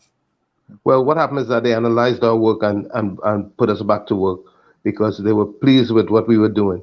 But we started work in January of 2007. And run into the crash. Exactly. And so, even though we were doing quality work and we did quality work, we ran into problems not getting money in a timely fashion. Therefore, to service our business, it was very expensive, which ate into our profits. Well, again, I said before, this country crashed The world crashed in 2008. I was in government later. I could tell you, I knew what we had to do. It was very, very difficult. I mean, you had to deal with the 𝗧𝗂𝗲𝗁𝐿 matter and the money that was swindled. It was really unfortunate that you all came in at that time. Had you come into government or a contract between 2002, 2003, the price of oil at the time, the price of natural gas at the time, we were right up there. So that is unfortunate that happened. I'm not, as I said before, I'm not being defensive here. When you make good points, I say, okay, I hear you, and you all made some good points tonight. But we have to look at this in a very, in a very analytical way and bring the facts of why things happen, why this happened, why that happened. Dr. Rowley probably didn't have the latitude that Mr. Manning had in terms of finances, in terms of where the country was financially, and then Mr. Manning had that blessing up because he had the vision for transforming how we did things with oil and gas, and everything fell into place at the same time, at the correct time. So Dr. Rowley is playing catch up. And you cannot underestimate the role of the past government, what they did and what he inherited as a prime minister. But you know something, Mr. Mayor, I will say this, sir. Let me tell you this, sir. When you're playing cricket, right, and you're playing T20, right, do you worry about what happened in the first game? Or do you worry what happened in the game 2 years ago? Or do you worry about the game that's at hand? You know, I mean, every time I'm hearing, oh God, well, the UNC do this, and the UNC do this, and the UNC do that. When are we going to take responsibilities for our action for these years that we are in government? When are we going to take that responsibility? Listen, the easiest thing to do, you know what? The easiest thing for my students to do is to blame the professor and say, you know what? The professor didn't give you the work. He didn't give you what's going to be on the test. It's always easy, right? However, I say, you have to look in the mirror as well. You have to see, what are you doing? Right? Because I'm hearing your point, and I'm not defending the PNM. I am just looking from your look at it. You have contracts that was signed the day before the election that will cost this country like $24 billion to pay back. All these things. All governments will do that. All governments will secure people when they know they might lose, or when they lose, they have certain time left. And listen, Donald Trump, before he went out of office, before he knew he wasn't going to be president no more, he signed all kind of contract with people. Yeah, but I tell you something. That's part of the course, man. I do not know that Mr. Manning or the PNM, as bad as they may be, have done things like that. I'm not saying they have done that, but I part for the course. I what a lot of people do. Mr. Manning may not do it, but ministers could do it. Well, no, it has to get cabinet approval. So I don't see how ministers can just do things like that. I can say that Mr. Manning did not do it. I have a question, Mr. Mayor. Yes, ma'am. It's close to my heart. Do you know, is there any data presented to you, anybody in your office, as to how many families are starving tonight? We have yes, we do have data on how it's done. So the city is, San Fernando has about 56,000 persons. We have 2 electoral districts. We have San Fernando East and San Fernando West. The social ministry work closely with the MPs, and of course the mayor and the councillors also do a backup to support. So San Fernando is relatively taken care of. We have given out, I will tell you the council that is, so far over 5,000 hampers in San Fernando. Okay, very good, very good. Let me hold and that's from the council alone. Every week about 100 hampers. We have 9 councillors, so there are 9 electoral districts, and each councillor has about 100 hampers per week. And the hampers, how it's done, it's given out as vouchers to go to the supermarket. So you have a $200 voucher to go to the supermarket to take to select what you may need. The MPs also through 𝗪𝗪𝗀𝗀𝗪 have been supplying market goods, so they get market goods. To also get poultry as well from the various farms. All these things are being subsidized by the state. So it is not as bad as it may appear outside, but there are people, for instance, somebody mentioned CPEP on the breadline. CPEP, they are getting a salary. I don't think it's the full salary, but they are getting something like a stipend. And all those But Mr. Mayor, let me ask you a question, right? Yeah. Why don't the MPs take a cut in the salary if you're going to cut CPEP salaries? Well, I don't know that there's a policy to take a cut. I know that some members. I'm not talking about policy. I'm just saying that. You ask that question. I'm trying to explain. But you have to lead by example. Why can you? Can I explain, sir? These are emotional. Okay. Right. So there isn't a policy to take a cut, but I know, for instance, the Prime Minister, as one example, has been making a contribution to his constituency out of his salary. I do it as well, and several of us are doing it. There's I think an MP from Sandy Grande is doing it, and I can't remember, but quite a few of them are doing it, but without any fanfare, without any noise. So I'm saying there isn't a policy. It's up to the individuals, and I know several individuals are doing it. But Mr. Mayor, if a tree falls in this forest and there is no one there, nobody hears it. Well, I mean, you asked me a question that's beyond my pay grade, you know. I could just say what I am doing, you know, and I don't want to, you know, it's such a difficult thing to do, you know. I know a lot of MPs do things, you know, quietly, and it may be an understanding at the cabinet level where they have been asked or told to do things in however they choose to do it, as opposed to a policy decision where we take a 10%. Everybody do it. It depends on your need analysis, you know. But Mr. Mayor, let me give you an next example, and we're going to close after this, right? Because we have you for a long time and we appreciate it. Mr. Mayor, for example, Donna Cox, the Minister of Social Development, called people greedy. Bad use of term, bad use of word. What on your mind comes out your mouth, right? Then she turns around and go and do a photo op, giving out her family a hamper. You understand? Whether it was, if you're going to go and give out 50 hampers. Don't go and give out one hamper. Let me analyze that for you. So the family in question that got the hamper were highlighted on the front page of the Express. Correct. That there were 7 children. The situation was bad. They didn't have a whole lot of things, and they were struggling to make 2 ends meet. That would happen. It highlighted, and it became like a item. Because people were calling in, and it was on television.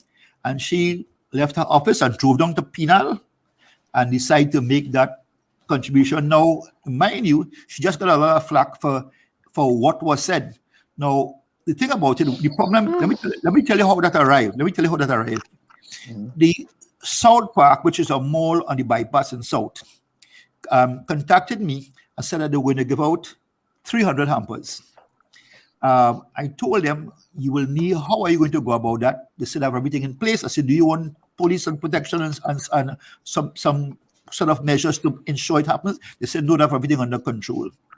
They then put that ad on social media that they're giving out hampers at a supermarket, and they only had 300 hampers. Now, between that time, they were asking other people in the stores in the mall to contribute who did not contribute. So they ended up with only 200 hampers, and 3,000 persons showed up by the mall. People came from Tunapuna, St. Augustine, Caranage, Point Fortin, and they had a long queue going around the building for hampers. What we found out in the investigation that people are doing a hamper hustle.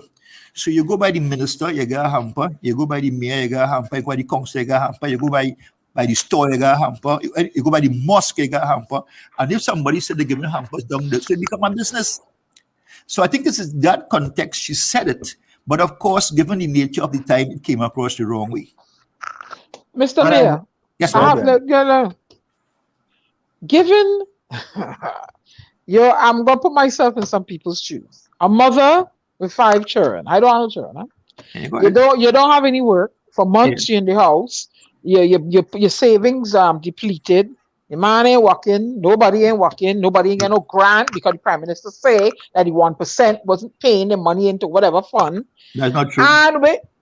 I have a tape and a record, article where he said it. Don't tell me it ain't true, Mr. Mayor. Okay, good. No. The Prime Minister says, can I finish? Can I finish? Mr. Mayor, the Prime Minister said, he said it out of his own mouth. The Prime Minister, on a video, he said the 1%, the business places were not funding a certain fund that would cover people for these grants. I have it. I will pull it up and I'll send it to you. Anyway, so I am a woman, and I'm not being aggressive. I'm just passionate about what I'm doing. Listen to you. I am a woman. I have 4 children. I had a work husband, no man. Everybody, he left and gone. Food running low. Bills backing up. Right? Food insecurity is a terrible thing to go through in any country. So you're blaming these women for hopping here, going, and God knows the size of these hampers. They're not for 40 and 50-pound boxes. We've seen them. So if she went to point A and grab a hamper, and she went to point B and grab a hamper, the items are perishable, and you know you have to cook them right away, some of them. Right? And she has 4 or 5 people in the household to feed. How is that being greedy? How is that being greedy? Hold on. Let me show you a hamper. Nicholas, hand me the hamper there. I'll show you. You can see hand me the hamper. Let me show you what the hamper look like. I don't know that the hamper is. By the way, Mr. Mayor, 𝗵𝘁𝘀𝗵𝐺 says, I don't know who they're talking about. You don't grill the UNC like this. I don't know which one of us don't grill the UNC. No, I could. No, Mr. Mayor, I think that comment in your favor, man. 𝗵𝘁𝘀𝗵𝐺 says that. My hamper here. Oh, okay. Fine. Hold on. I ain't taking no lick, sir. This is rice. Yeah, man. Okay, right. that look like the one you gave us.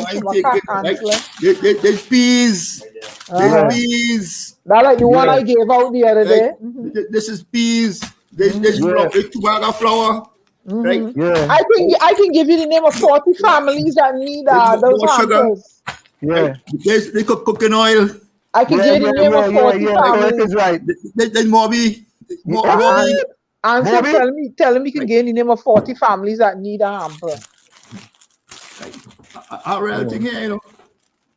They were lentils. Is that Mr. Mayor? Is that for PNM? Is that for PNM supporters and UNC supporters alike? Pardon me? Is that for PNM supporters and UNC supporters alike? I'm the mayor of San Fernando, ma'am. Okay. He said it on Clem. He's the mayor of San Fernando. And I have given out so far, I probably about 5,000 hampers. My house loaded up with hampers right now. I said, somebody knock on my door. As they knock on my door, I hand them this.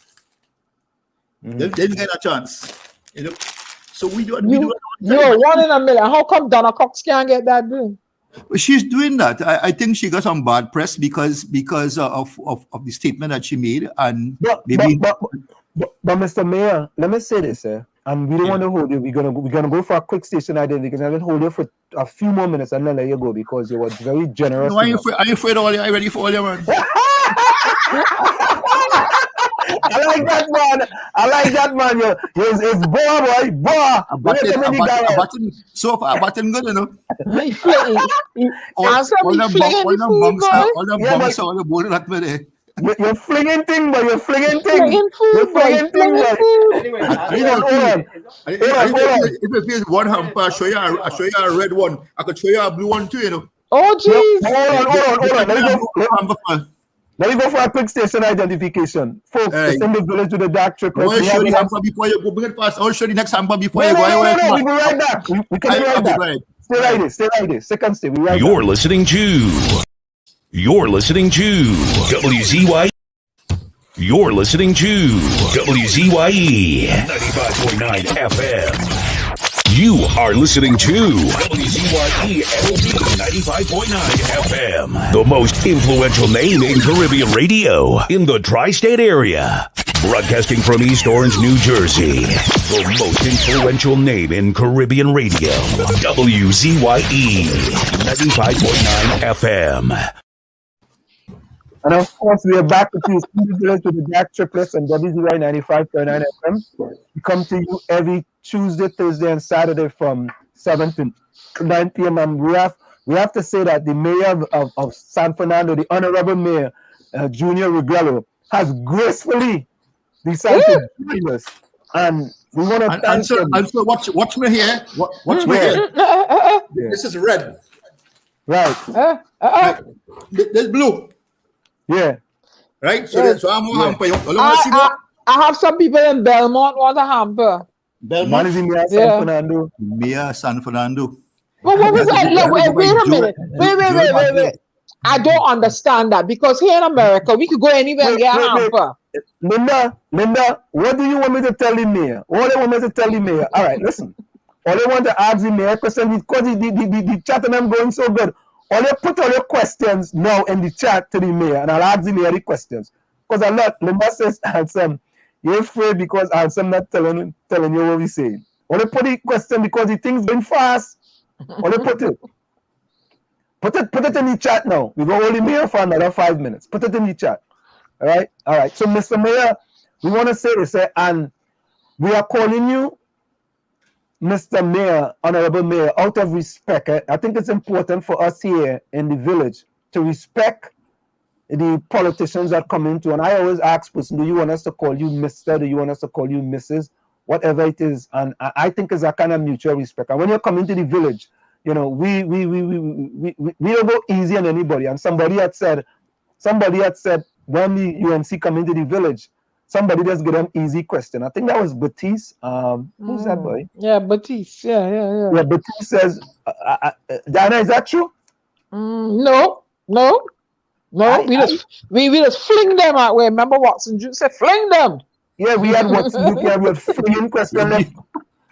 He was flinging question left, right, and center. But we were, back in the days where Prince Bartholomew bowling for Trinidad, boy. You want me to go back? You understand?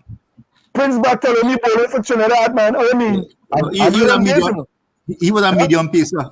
Yeah, he was a medium pacer. I could go Newton down too. I have a question. Mr. Mayor, do you have any surplus of those hampers? Are you willing to part with the other constituents or the citizens of Trinidad and Tobago? No, well, let me tell you how it is done. Don't shift the goalposts. No. How is that? Apparently, a lot of information not coming out. Hundreds of thousands of hampers are being distributed. I can tell you a whole, I think 30,000 chickens were delivered to families across the country. There's a wait. 1.3 million and 30,000 chickens. Okay, go ahead. Yeah, but 1.3 million, they're not hungry. 1.3 million are not unemployed in a situation. An assessment have been made and analyzing who need it. The people have food cards. It is done in several ways. For instance, the farmers are into association run by the Minister of Agriculture, and all the farmers pool the resources and distribute it across the board. So it is not as bad as, I'll tell you something. You ever look at the makeup of the media in Trinidad? Answer that question? No, I don't know. You should try to look at the makeup of who controls the media, who write the articles, I'm not talking ethnicity here, right? So there are people programmed to be negative. And if you outside and you're reading things, they even ask questions. There was a radio program recently, a television program, and a gentleman made some comments about the Prime Minister, and it was not true. And this is why people have to go to court and I mean, China is not a perfect place. We have a lot of things that we work to do to bring it how it's supposed to be. I agree with some of the points that you all have raised tonight. They are logical and they are real. And let's hope that we could get there with the right attitude and an input from all of you all as well. Absolutely. So, Mr. Mayor, let me ask one or two questions here. I'll tell you people put it in it because we have so much questions. People ask, a person asks the mayor why he hate vendors. Okay. Shoot it. No, they say ask the mayor why he hate vendors. Why I hate vendors? Yeah. All right. So there you go. And they read the papers, and the paper said that the mayor said that he's not allowing vendors to be on the crossing in San Fernando. So I don't know how many of you are from South. Crossing is a 600 feet strip, a 1-lane strip where you have burger carts line the strip, basically, and 3/4 of them don't live in San Fernando. Half of them belong to the 1% group that you all talked about earlier on. And it's not, the Prime Minister said you can do curbside delivery. They are making burgers on the spot. So you go up, you queue up, you tell the fella you want a burger with fish, a burger with shrimp, and then the process to make it, they're gathering of an assembling and congregating of people there. It's a lineman spot. It's not a shop where you could call and make an order and pass and drive in and drive out and collect, So we are saying that we hold until a further 2 weeks. We got 800,000 vaccine this week. With tomorrow, I think 20,000 will get vaccine tomorrow. Maybe in 2 weeks' time, half of the country will be vaccinated. Maybe there will be a let up. Maybe we'll be more organized, more ready, more structured. And it is risky. I'm having a meeting with them tomorrow. And if they could give me a guarantee that their customers are not going to assemble, are going to have the police there, I will allow them to vend. Somebody says, ask the mayor how much hampers he gave out today since his house full up with hampers. That is for those who, how you know how much hampers I give out today? I don't know. I just asking the question what people put in the chat, man. No, they just have itchy fingers and they're trying to ask a question. They're not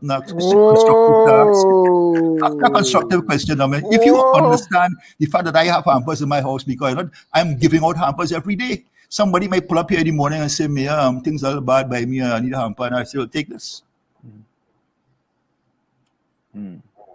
This is an emergency situation, and you don't know what will happen outside there.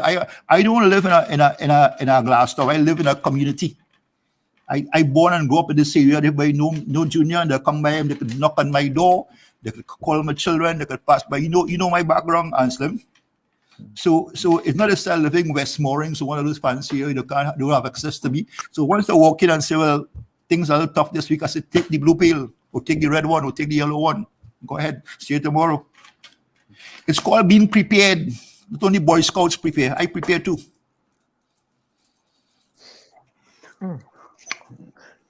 So what is it you're doing that other mayors of other cities are not doing then? Like I think we all do the same thing. You all probably don't have access to them. You should talk to the mayor of Port of Spain. I'll probably arrange for you to get them on this program. Mayor, could you do that for us, please? I will try. Yeah. Have you all approached him? But listen to this. Yeah, approach him. But listen to this. Tell him when he come in.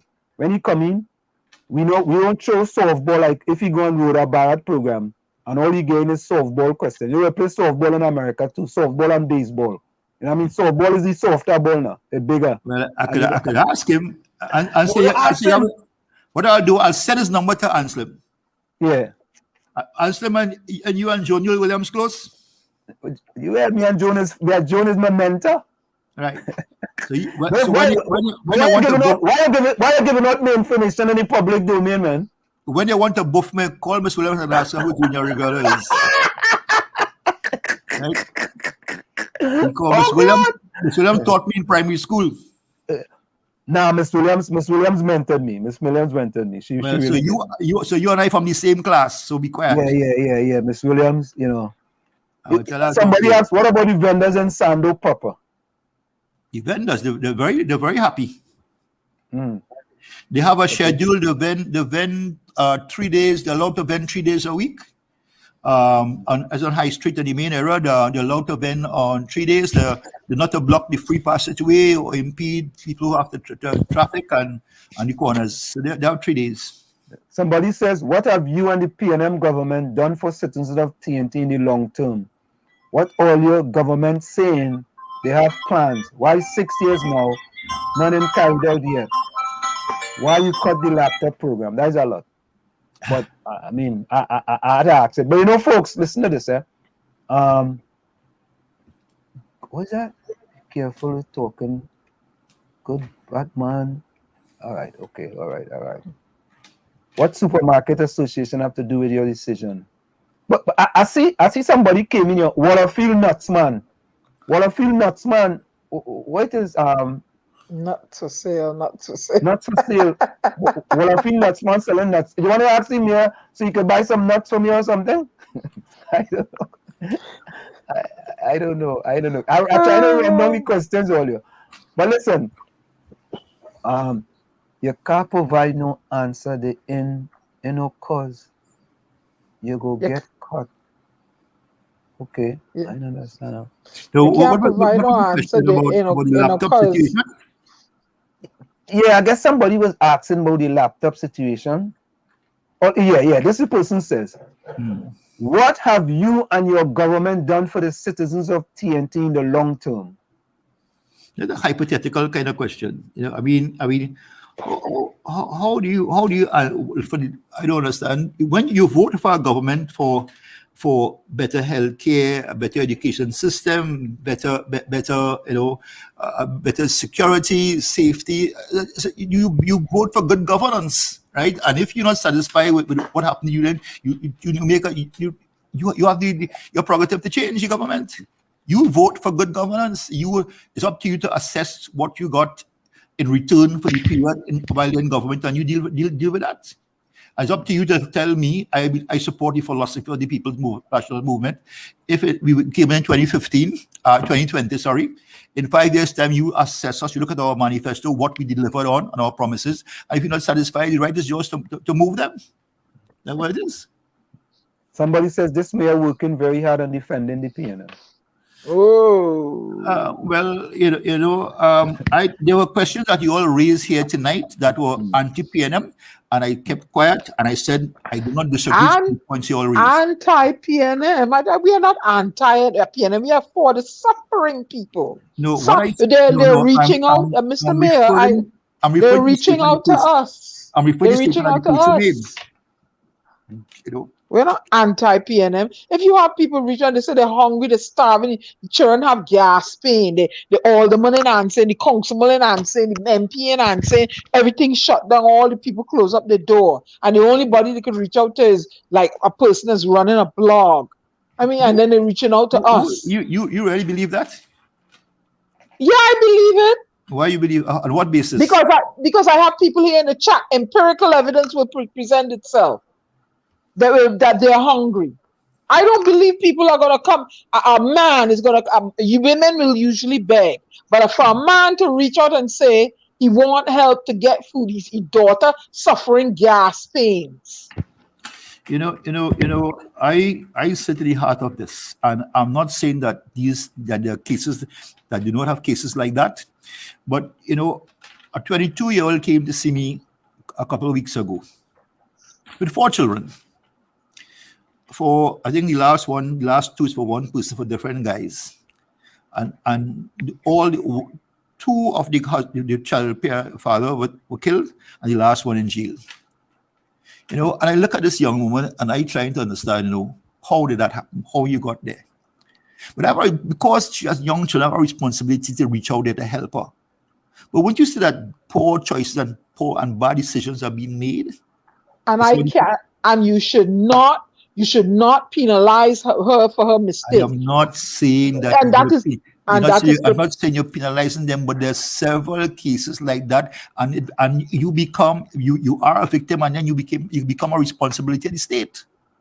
And we have Mr. Mayor, Mr. Mayor, let me finish. You have to find a way to get these people out of this situation. You made a point earlier on about a woman with 5 children, the father going and so on, and then you also become a responsibility of the state.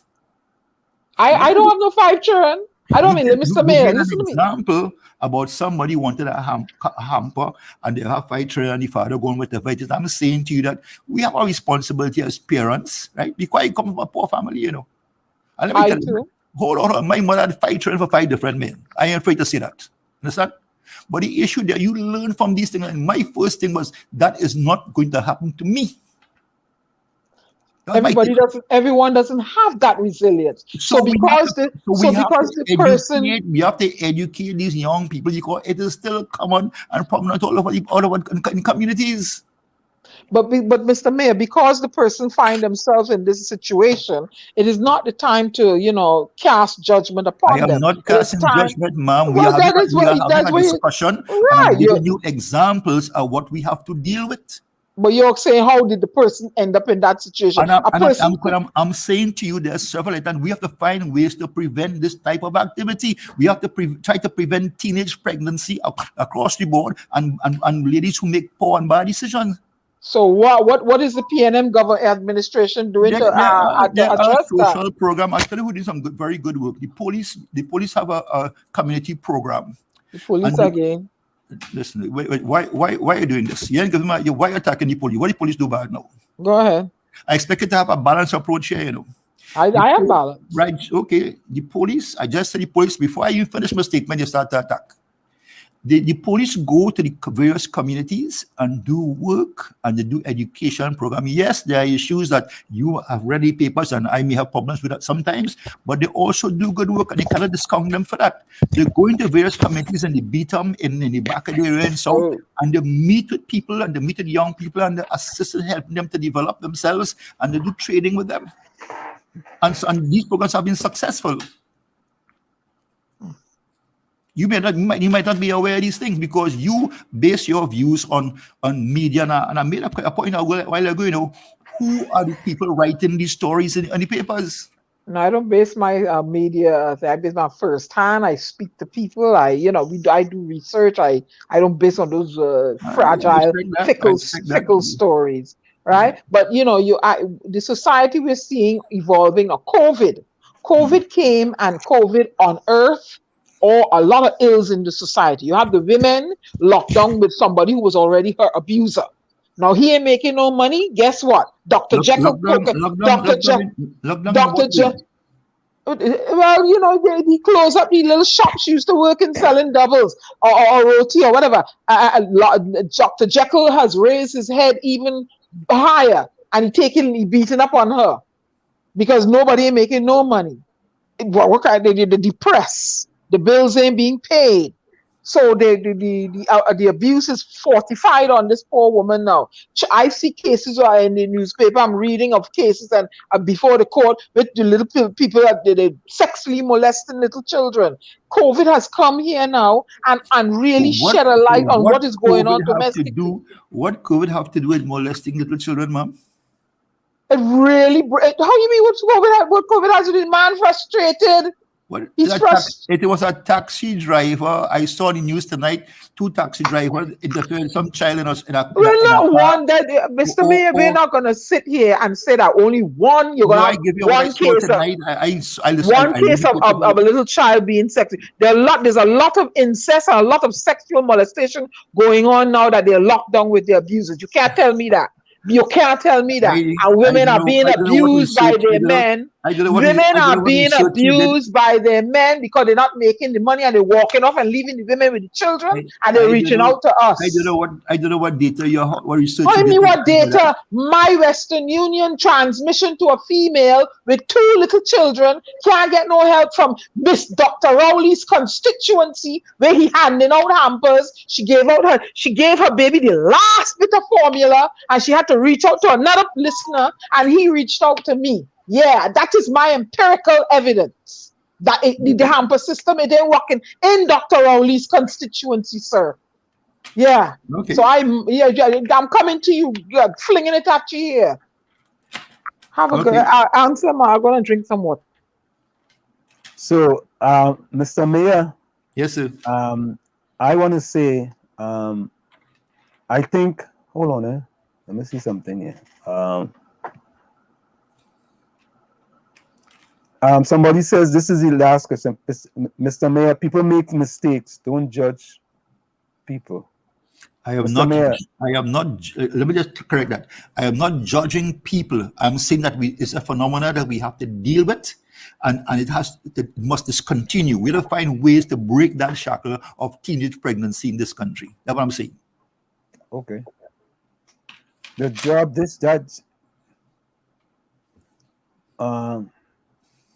all right, so folks, I want to tell you, Mayor Junia Regrello, I want to thank you for joining us here in the village, and think you promised us something. You promised us that you'll reach out to these Port of Spain mayor, I'll try.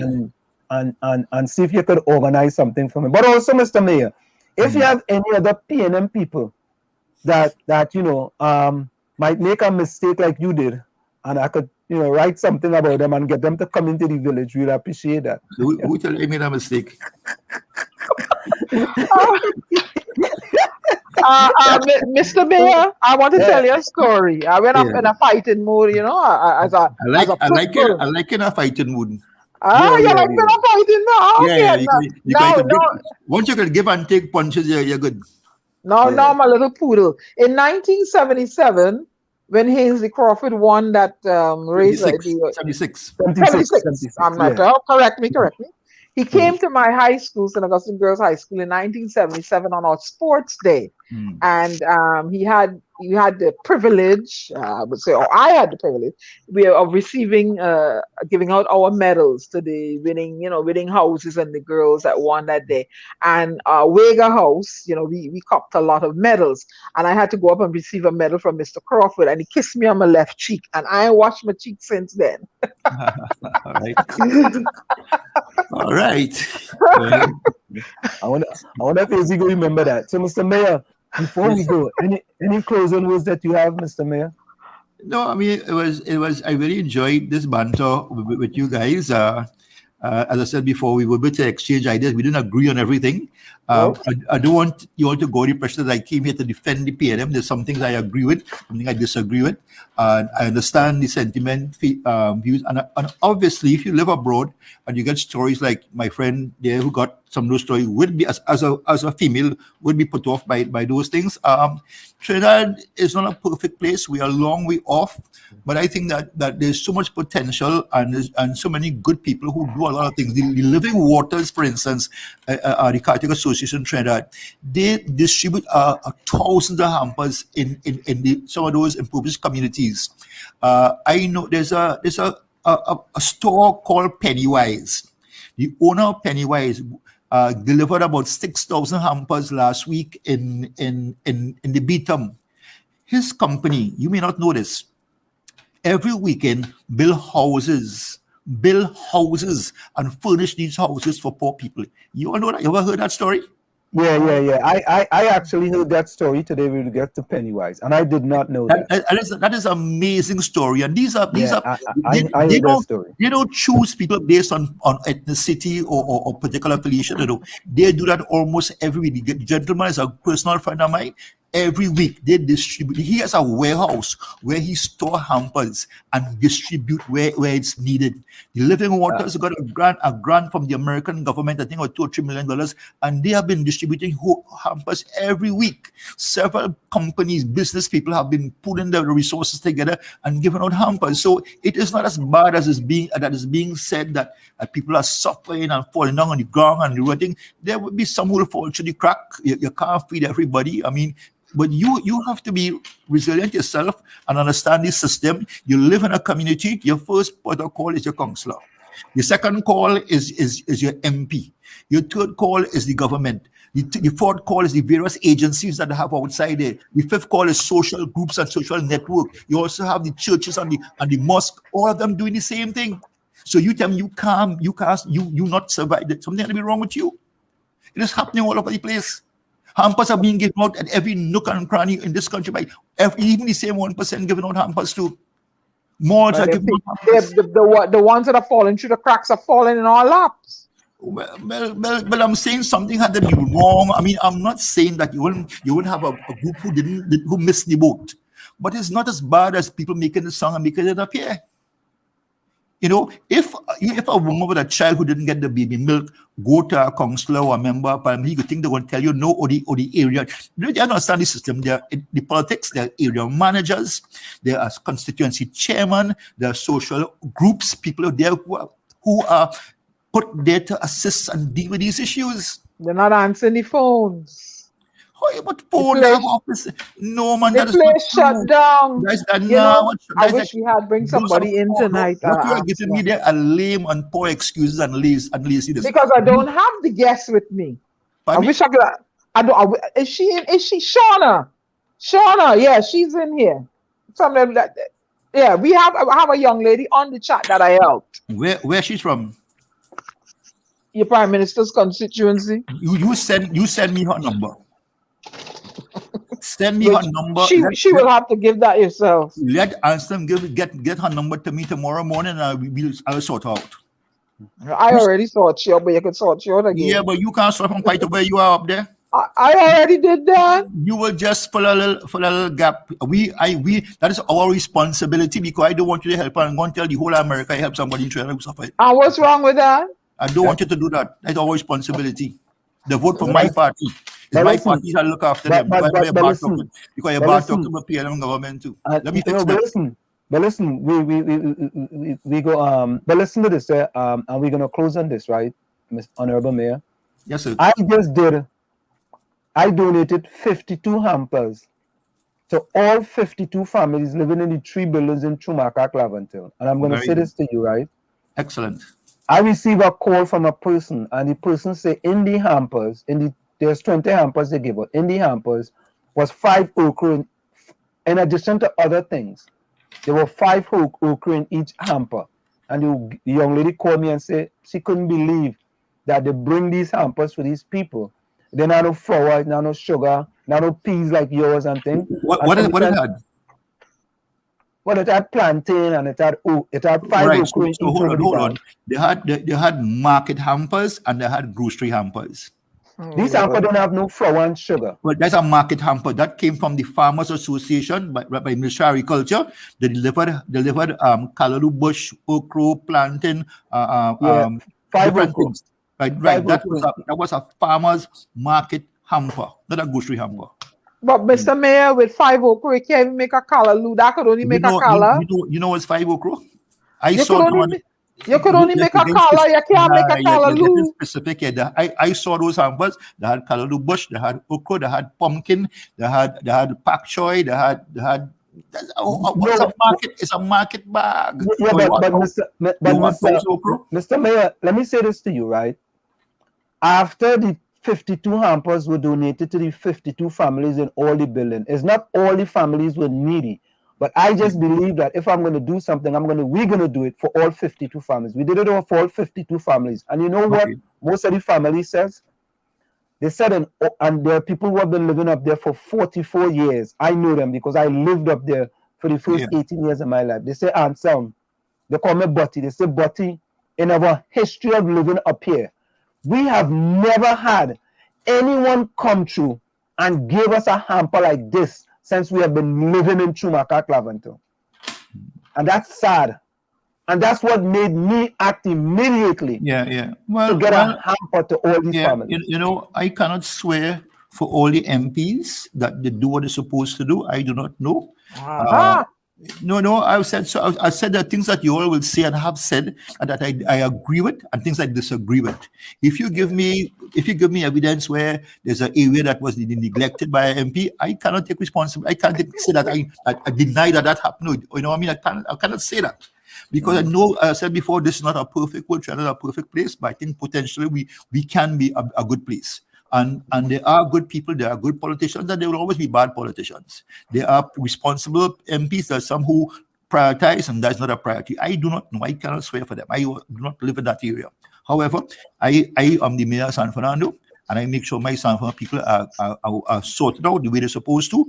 And from time to time, I help others. If you see that lady has a problem in Diego Martin, then answer, send me her number. I will contact her and see if I get the Diego Martin people to look after her, because it may be a fallout somewhere, or disconnect somewhere.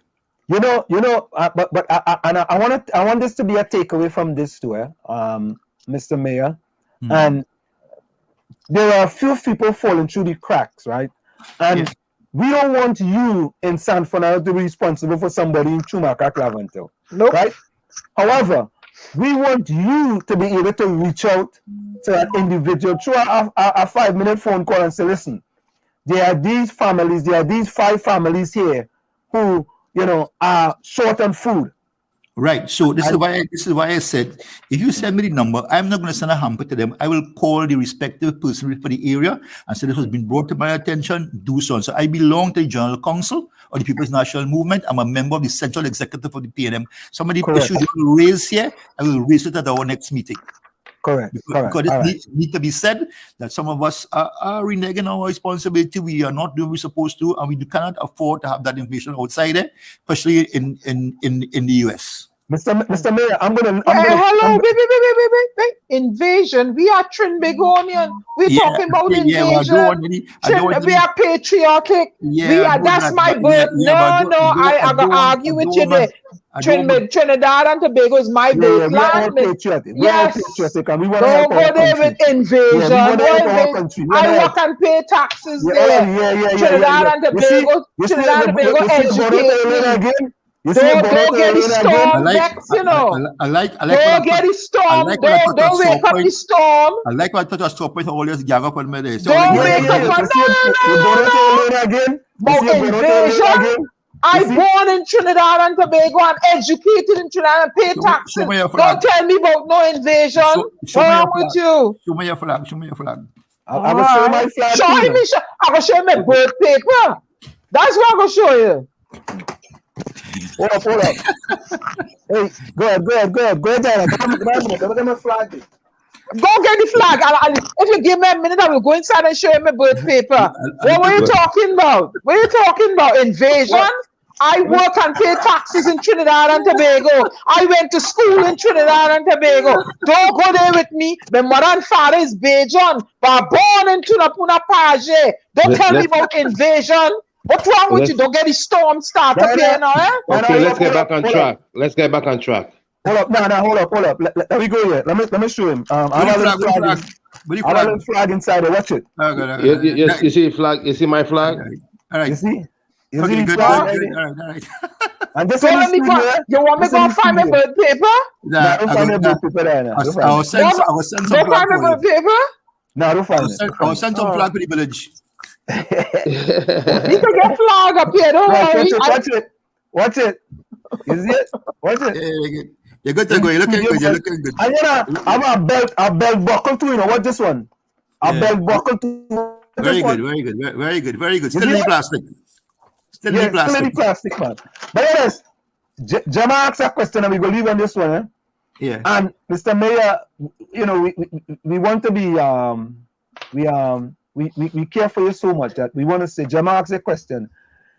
He's got to be careful, otherwise he won't get selected next time. I said, this is my last term. This is my last term. I'm gone by October next year. Okay. So Jama, you get the question answer. And look, wait. Somebody just had a flag there. Who is that there? Hold on. With a bullet flag on the mattress way. Hold on. Let me get that flag there. Let me get the next flag. Keep it up. Hold it up. Keep holding it up. Hey, look at them little flag. Look at them small flag. Look at the next flag. Look at the flag. Watch. We showing you what. Look at them small flag. Look at the flag. Watch the flag. You don't try to come in the village and try to disrupt me. You ready for you, man?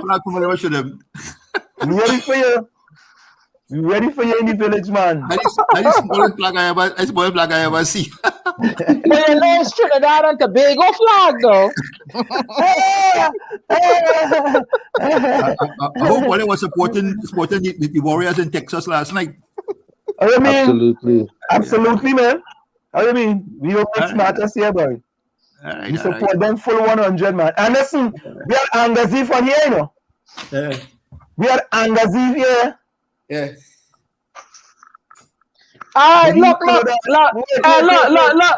There's a wash rag. Come on, man. They man,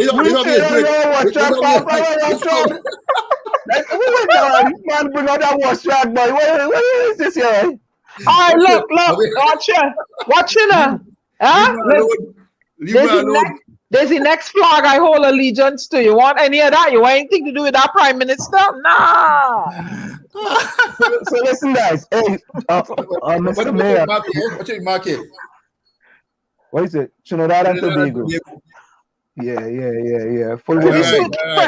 Pretty soon, you read all the going. I go be Trinidad.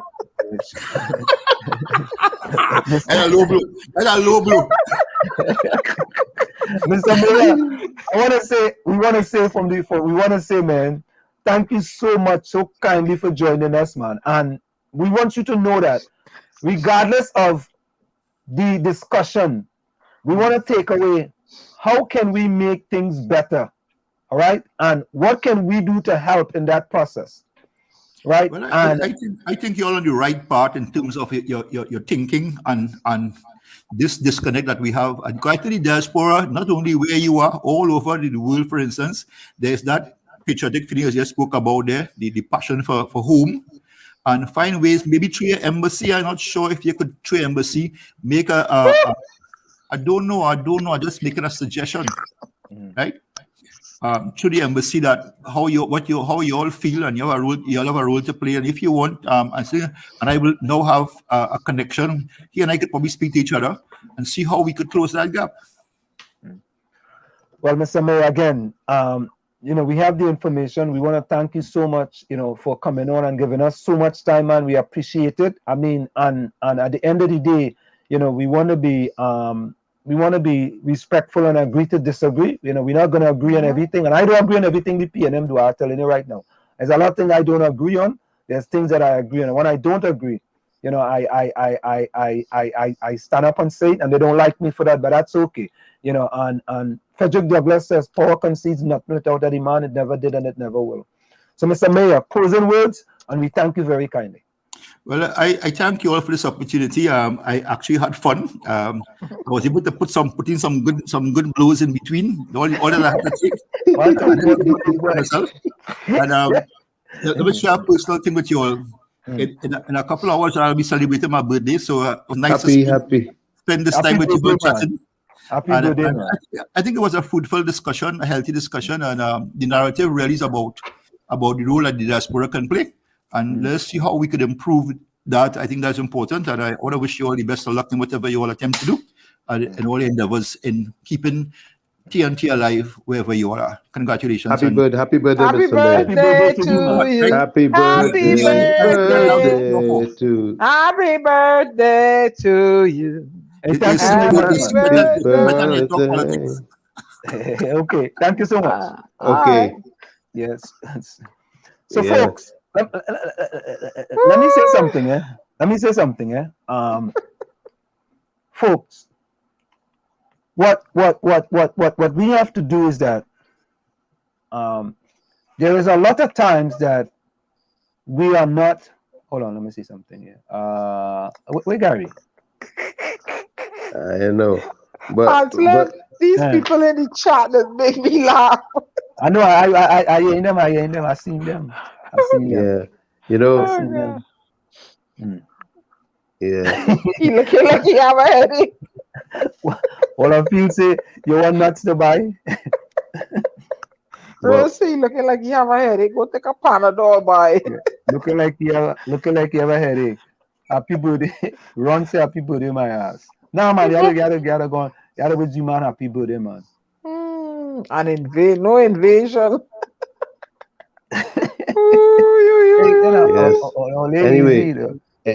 Anyway, but Mark Twain says something that is very provocative. He said politicians and diapers must be changed often, and for the same reason. What reason all they think that is?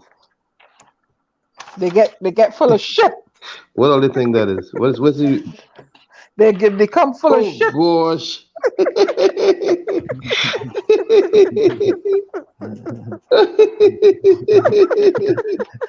Ruth said that gives him a headache.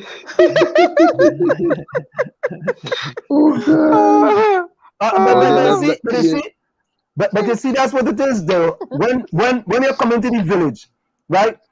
I don't have to be one always throwing the hardball question. Dana could throw it too. Same Dana wants to throw it. That's what you have to give. We give people the opportunity here. Whatever questions you have and you want to throw it, fling it. Means stopping nobody from flinging no questions. You know what I mean? You know, but he what I like is that he agreed that on the fact that the abuse on all levels of the system is prevalent. Yeah. But all of this was a long one, you know. Yes, so we need to wrap up. This was a long one, you know. Who closing the program tonight? In there, who's there? We have Nuts Cake, my dog. Let Waller feel nuts. Nuts man. Well, I feel nuts, man. We always let somebody who come in new to the program close the program. Put your closing comments, nuts, man, in the comment. Well, I feel nuts, man. You're closing the program. Put your closing comments in there. If not, my dog. But I name like my dog. You see, Ulrich? Yeah, Ulrich. I let the man get away. Only all them questions. So wait now. Is I going to be throwing all the questions? Let Diana could ask questions too. Tommy could ask questions. What do you mean I get the man get away? Me let the man get away? Only all them questions Diana asks the man? Huh? Not cake say he get away. What you get away with? Diana, you think he get away? He dodged. He dodged. Yeah, he dodged. The man, he shift a lot of the questions. Yes? Nah, I don't know why the question. Did he take Sinopharm? Yeah. When he come, we gonna invite him again. Yeah. Hey, my dog and nuts cake.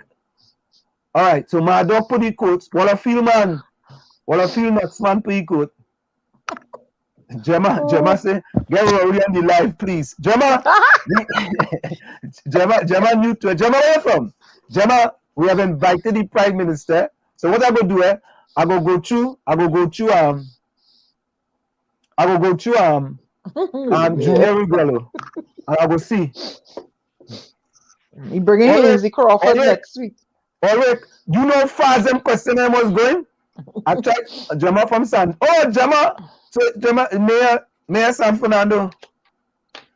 You say you're gonna bring Hazy Crawford next week. Yeah, we go get Hazy Crawford. I would like to thank the host. All right. So not cake, put a comment. And let me see. You see how cold them comments going? My dog comments going all the way up there. All they think it, all it ain't easy, you know. All right. Let me go, Diana. Let me go, Diana. All right. I did Hold on. Go ahead, Diana. And not cake and my dog. We have all your comments. We go read all your comments. Go ahead, Diana. Yeah, I did a piece, a poem, a small poem, because someone told me today I should not get into politics and just stay wait, Diana, wait a minute. Adrian Jones, you want to close the show too? Put closing comments. Put your closing comments. Adrian. Go ahead, Diana. Yes, someone told me I should stay in my lane, be a poet, and not get involved in politics. I have the right to discuss things, especially when people are suffering. So in a sense, I felt like they wanted to silence me, silence the poet. So I just put together a little haiku. Silence the poet, never. I will fight for the masses with every stanza. With my pen, I will inform the establishment of the suffering and the resentment, of the people whose loved ones and pets are dying, of the little babes who are starving. Silence the poet, never, or the hurting republic who are fed up and afraid of being sick. I will be their poet who will spit her lyric on social media, wherever, loud as ever. Silence this poet, never. This is Diana Benskin, your resident poet, bidding you auf Wiedersehen until I see you again on a live or on the program. Good night. Of course, folks, that's Diana Waveney Benskin McDonald, boy. Hey, Adrian, I don't know what GRE means, you know. Diana, well, I feel nuts man say you're beautiful. You will sell your pack of nuts. Thank you. But I just crush nuts though. Okay. Well, nuts. He said they unsalted. I just crush nuts. Any kind, I just crush them. Tommy, good. You know, Thich Nhat Hanh says, letting go gives us freedom, and freedom is the only condition for happiness. Also, Harry David Turner says, there's no remedy for love but to love more. Pleasant night to all. And I thank you for putting up with me. Yeah. Blessings. Well, I feel nuts, man. Say preach, Diana. Linda Gibson say good night, everyone. Mark Daniel says nuts. Run DMC say keep the great work you're doing. This is the only station on the live chat. Nuts Cake say I got a poem. There was once a mayor. There was once a mayor from Sando. Wait. I need to run with that. It's too late. It's too late. Next week. That's cake. That's a good one, boy. Oh God. Lara said these people are so blind to the truth. They go along to get along. It's a go along, get along, gang. Cheesecake, good night. Medford say a swam tail. Adrian says, Adrian, you wanted to close the program, and Adrian says, great is the PNM until the vaccine get all of them. That's closing. That's the closing note. I said what's said. All right, that is Adrian closing note. Let me go back to Gemma. I like you guys. You just turned up in my feed. Good job, guys. Gemma, thank you so very kindly. Oh God, I gotta go back. You see, I go back. Who's the other person? 𝗪𝗁𝗃? Was it 𝗪𝗃𝗃? Yeah. 𝗪𝗃𝗃. Hold up. What 𝗪𝗃𝗃 say here? Hold on. They're real disconnected from the ground. Already these things just go so quick, eh? 𝗪𝗃𝗃 say, I like to thank the host and the guests and their views for a great show. Thank you very much. Gemma from Sando. Ulrich say we sent him question, but you let him get away. Ulrich go back and Shogona, sir. You don't want you in Chumakak no more. This program was a productive one, except the interview with the mayor. Okay, I'm trying to go back to look, my dog on. Good night. 𝗲𝗶𝘀𝗁𝗃 say good night, everyone. Have a safe night and a good day tomorrow. And this is the last closing comment from my dog. Good night, all, and stay safe. This show was nice. Let's always remember we all won, and let's get it working again starting from tomorrow. Stay safe. Thank you so very kindly. And the last comment, I see one more comment show up. Mark Daniel said Tommy should be a guidance counselor. All right. So, folks, again, I have a poem, a short one here about the mayor from Sando. Go ahead. Hold on. You make it quick? Yeah. Is that quickie? No, just a little hierarchy. Go ahead. There once was a mayor from Sando. Ask him if he know. He still don't know. His hampers in blue and red. We ain't getting none. We all go dead instead. All right, folks. We out of here. See you guys. I'll thank all of you guys for staying with us. Of course, it's in the village with the dark triplets. Stick and stay. We're gonna go out tonight with let me go out tonight with oh God, 2 more questions again. Hold on. 2 last people. Something to beat iron to.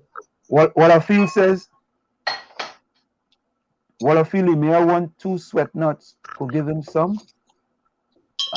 Cheesecake, the mayor only want okra. All right, folks. I want to say a special thank you to Martin George, Attorney Martin George, for joining us. We thank you so very kindly, sir. And we want to thank the something to beat iron too. I want no slow thing. Iron. What's that? Like what? I don't know. We want to thank the mayor of San Fernando Junia Regrello for spending so much time with us, man. This is the longest show we had so far. You know? 𝗪𝗃𝗃𝗃 say boom, Diana. His name is Regrello. 𝗲𝗶𝘀𝗃𝗃 man say his name is Regrello. Diana, what it is? Okay. Easy tension. Is that what it is? Pressure? We name what's that one? The one by Arrow. Which that one have is that? more rhythm. Tension or find one anything something fast. Help by Stalin. All right, that's what that you can beat iron to that. I'm gonna find that one. All right, people, we're gonna beat some iron. You're gonna beat some iron. Help. Tommy, you ready? Help. I get the start. When you say you're gonna get something. There we go. Hold up. Look at it. 1, 2, 3, 4. Hold on. Let me get it here. All right, folks. It's a pleasure. We're gonna go out with Stalin Help tonight. Hold on. You gotta get it here. Stalin Help, boy. What happened there? Okay, here we go. Dan, I like you ready, girl.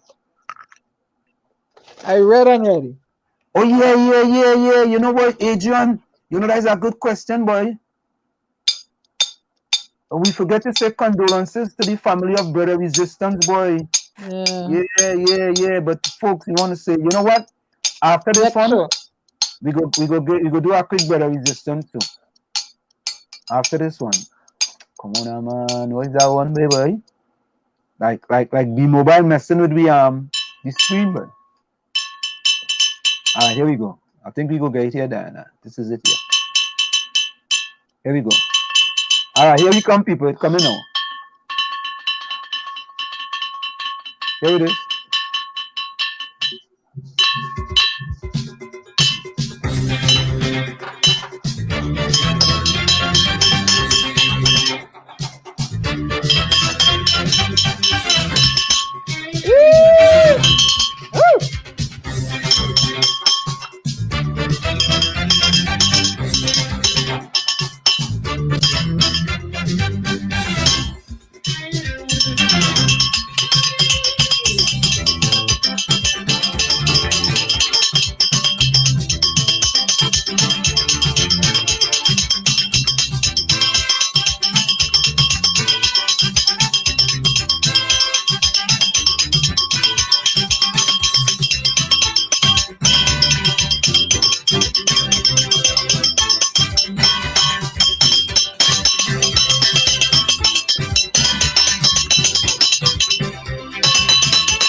Messiah to take me out of the distance.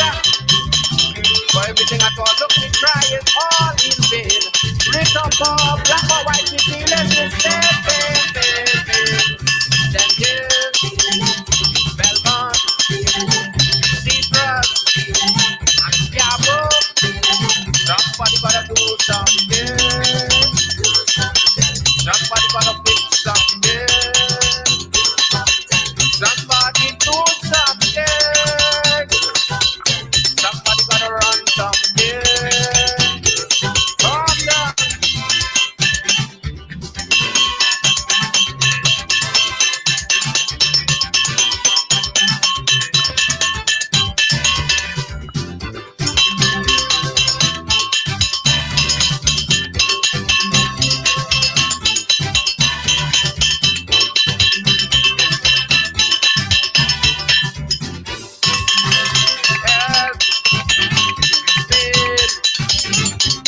Losses today and no gain.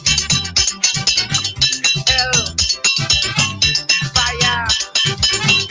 Somebody got to ease up the pressure. Like nobody seems to care about it more.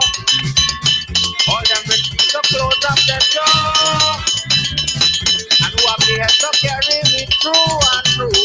Only care about themselves. And that's for me and you know. Then dance.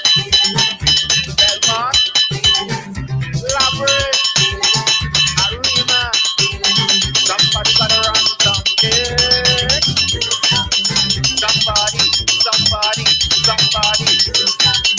Somebody gotta fix something. Somebody do something. Run on.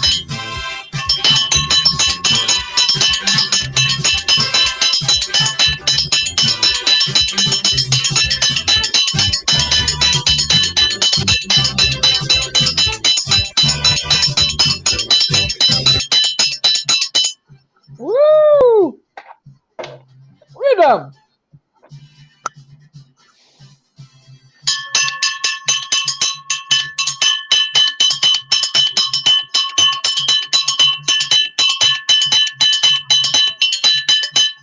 Can't hear it.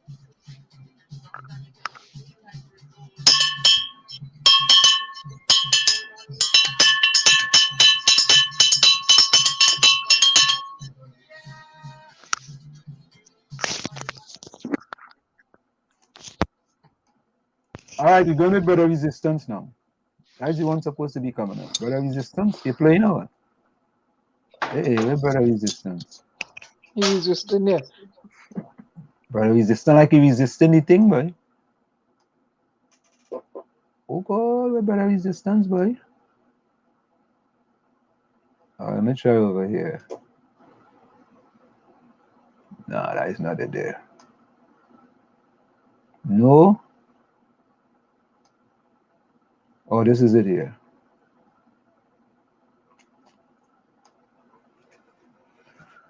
All right, folks. So we're trying to get a Brother Resistance here before we go, but like Brother Resistance don't want to show up. Brother Resistance, where you?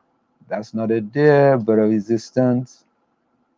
Not there either. No Brother Resistance there.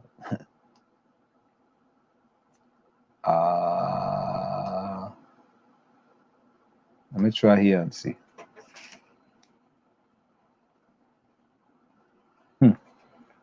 Yeah, boy. Like, anyway, I got no Brother Resistance tonight. Hold on. We're going to get it. Brother Resistance, ring the bell. Look at here. All right, folks.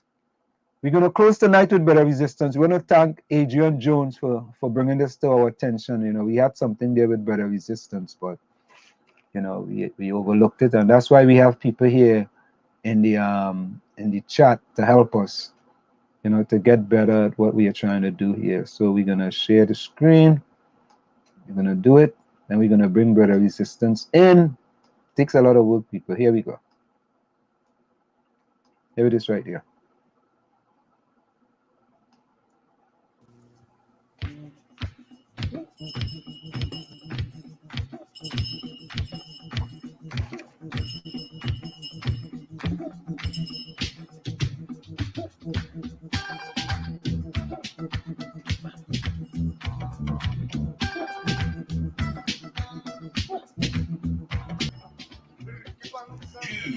WZYE 95.9 FM. This program is brought to you by 𝗧𝘂𝗲𝐻𝗆